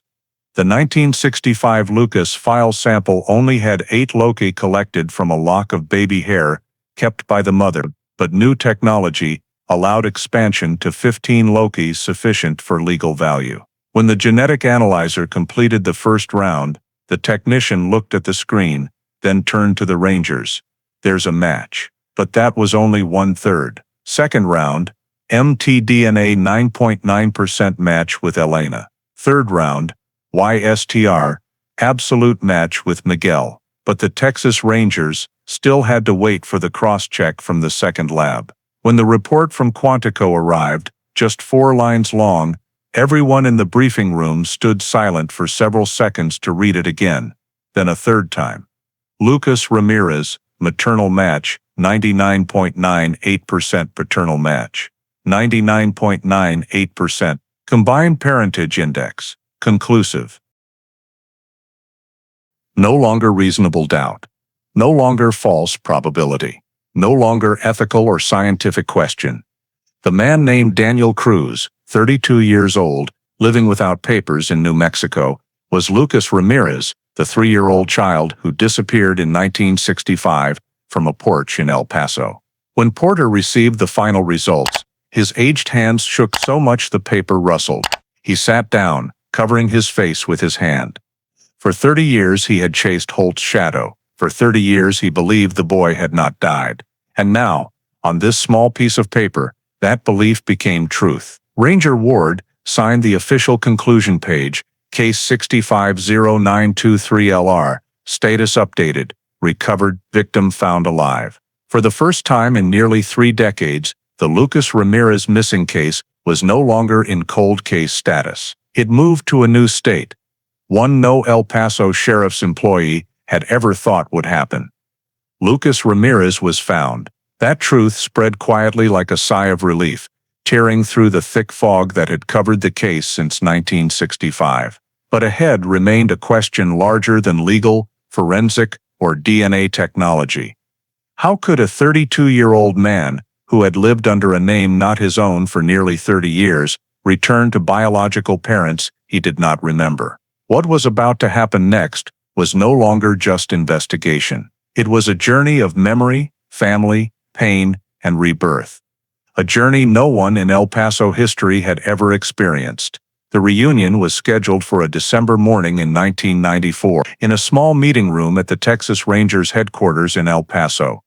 A room that did not look like a place that would witness a moment capable of changing 3 lives, but one Ranger Ward believed offered the privacy and protection more important than anything else. Daniel entered first, walking slowly, shoulders slightly hunched, as if reflexively accustomed to living in shadows for years. He wore the new shirt the Texas Rangers had given him, but still carried the awkwardness of someone unaccustomed to such formal spaces. When the door closed behind him, Daniel took a deep breath, as if trying to steady himself for the moment he knew his life was about to change in a way no words could prepare him for. Elena was brought in through the other door. When she saw the man standing in the middle of the room, a tall, lean but sturdy figure, dark hair with a touch of gray, bearing no resemblance to the 3-year-old boy she once carried, her legs buckled for a moment.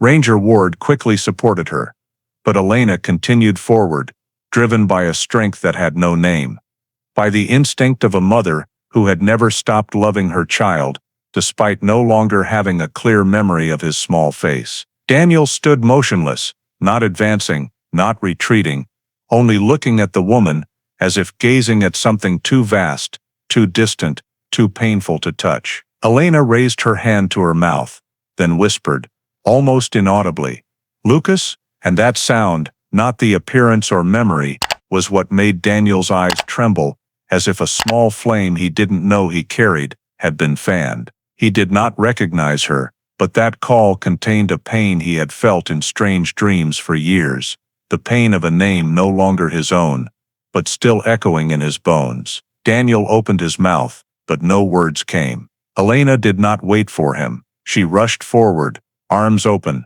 embracing him, as if afraid that if she delayed even a second, life would take him away again. Her small body trembled, but her arms held him so tightly that Daniel felt pulled back to some place in his subconscious, where there was the faint scent of soap, the warmth of an adult, the feeling of being lifted, not by the rough hand he had known all his life. Daniel stood rigid for a few seconds, then his body began to move, slowly but surely. His arms rose, wrapping around her back. When he hugged her back, his chest heaved, a choked breath escaping, like someone standing before a storm that had built for years and could no longer be held in. Miguel entered after Elena. He stopped at the door, gripping the frame so tightly his knuckles turned white.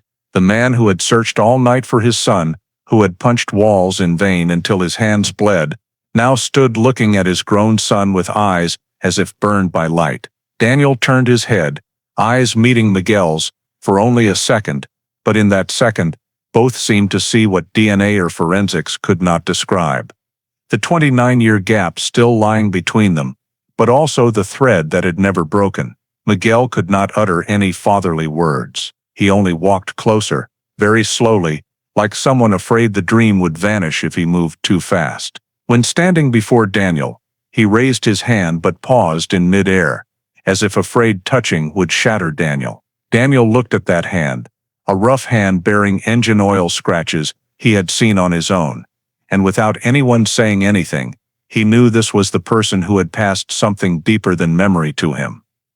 Blood. He took Miguel's hand, not forcefully, not hurriedly, just held it. Miguel trembled, and his other hand covered Daniel's as if trying to gather all 29 years of loss into that single grasp. No one said son or dad, all three afraid that speaking too soon would break what they were touching.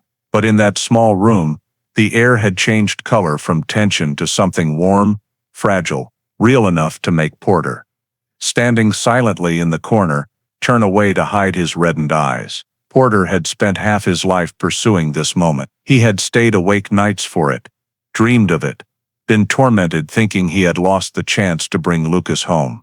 But here, before him, was the moment he had not dared dream.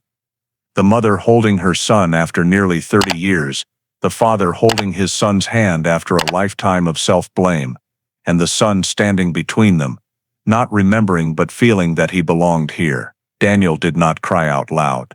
He only let tears fall silently onto Elena's shirt, heavy and quiet. Elena cupped the back of his head with her hand, whispering something in Spanish that he did not understand. But its cadence, the rhythm of a mother soothing her returned child, made his entire body relax for the first time in his life. That moment did not resolve 3 decades of pain, did not return the lost childhood, did not erase the darkness Holt left behind. But it created a crack in that darkness, a sliver of light through which all three could step for the first time since September 14th, 1965. In the corner of the room, Porter whispered to himself, as if closing 30 years of obsession, "We brought the boy home." No one heard those words, but it did not matter. Because that moment, embracing, touching, recognizing, finding each other again, said it all. After the tearful reunion and the melting away of 30 years of pent-up emotion, Lucas's life, or Daniel's, or both at once, did not immediately step into a state of happiness the way the press so easily recounted it. The days that followed were like standing at a crossroads where every path led to things he had never learned how to face. Family, true identity, the old language, torn memories, and a fear that had lived with him so long, it had become a reflex. The Texas Rangers introduced Lucas to a team of psychologists experienced in working with long-term abduction victims. The first therapy session took place in a warm room with soft lighting, walls hung with paintings of the El Paso desert landscape, as a way to gently bring Lucas back to his roots for the first time without overwhelming him. The psychologist, Dr. Herrera, sat across from Lucas and explained softly, "You don't have to remember everything. Your body has carried those memories for 30 years. Now our task is to help you learn how to live with them." Lucas nodded. But when asked to talk about the years in the cabin, he couldn't form full sentences. He only uttered scattered words: wind, door, smell of cigarette smoke, train sounds. And each time he spoke, his hands clenched together so tightly that his knuckles turned white. Lucas's PTSD did not erupt in violent panic attacks, but seeped in quietly. Startling when someone slammed a door, refusing to sit with his back to the door, unable to sleep without light, intolerant of cheap cigarette smells or the roar of old car engines. Dr. Herrera explained to Elena and Miguel that Lucas had lived through a form of invisible captivity, not a prison, but a space completely controlled by Holt. So he had to relearn things others took for granted. The feeling of safety, the right to ask questions, the right to make decisions, and a sense of time not under threat. In the first week home, Elena cooked the Mexican dishes she had made for Lucas in 1965, menudo, arroz con pollo, tamales. But Lucas would stare at them for a long time, then eat slowly, as if trying to sense whether the flavors triggered any memories. He didn't always succeed. He didn't always feel like he belonged. But Elena didn't demand that. She only needed to know her son was alive, and that was enough for her to be infinitely patient. Miguel was more awkward. He moved clumsily around his son, like someone afraid to touch a fragile, precious object. But his presence carried quiet weight. Lucas noticed he walked a bit like Miguel, gripped his hands the same way when anxious, even shared the same deep silence. They didn't talk much, but when the two sat side by side watching baseball on TV, no words were needed to understand that a very old void was being filled. A crucial part of the post-reunion journey was language. Lucas understood Spanish at a very basic level, only a few scattered words heard from Elena during the reunion. But to connect more deeply with his family and past, he began relearning it. Elena taught him the names of household objects. Miguel taught him the words he had once said to Lucas as a little boy. Each language lesson was like a thread pulling Lucas closer to a life he had lost before he even had memories. Daniel, now learning to accept the name Lucas, was given legal support to obtain new documents: a delayed birth certificate, social security card, citizen ID. When he signed Lucas Ramirez on official paperwork for the first time in his life, his hand trembled slightly, but he stared at the handwriting longer than usual, as if wanting to etch it into himself. Another vital part of his new life was the community. The news that Lucas Ramirez had been found after 29 years spread quickly across El Paso, but the Ramirez family kept their private life guarded and avoided the press. Still, they didn't shut out the world. Instead, they did the opposite. They opened a door for other families. With the help of a non-profit organization, Elena and Miguel established a small fund called the Lucas Foundation. aimed at supporting families with missing children by providing financial aid for searches, legal counseling, and psychological support. Lucas attended the foundation's first meeting as an observer, not fully grasping the impact his story could have, but when he saw other parents looking at him with eyes full of both pain and hope, he felt something he could call, for the first time in his life, a purpose. Even so, the journey of reintegration was not easy. Lucas had to learn to live in a city, someone who had lived in a dark cabin, temporary rentals, abandoned garages. He feared crowded supermarkets, noisy highways, car horns, ordinary things others barely noticed. But whenever the fear rose, Elena placed a hand on his back, Miguel stood close beside him, and he knew he no longer had to face this vast world alone.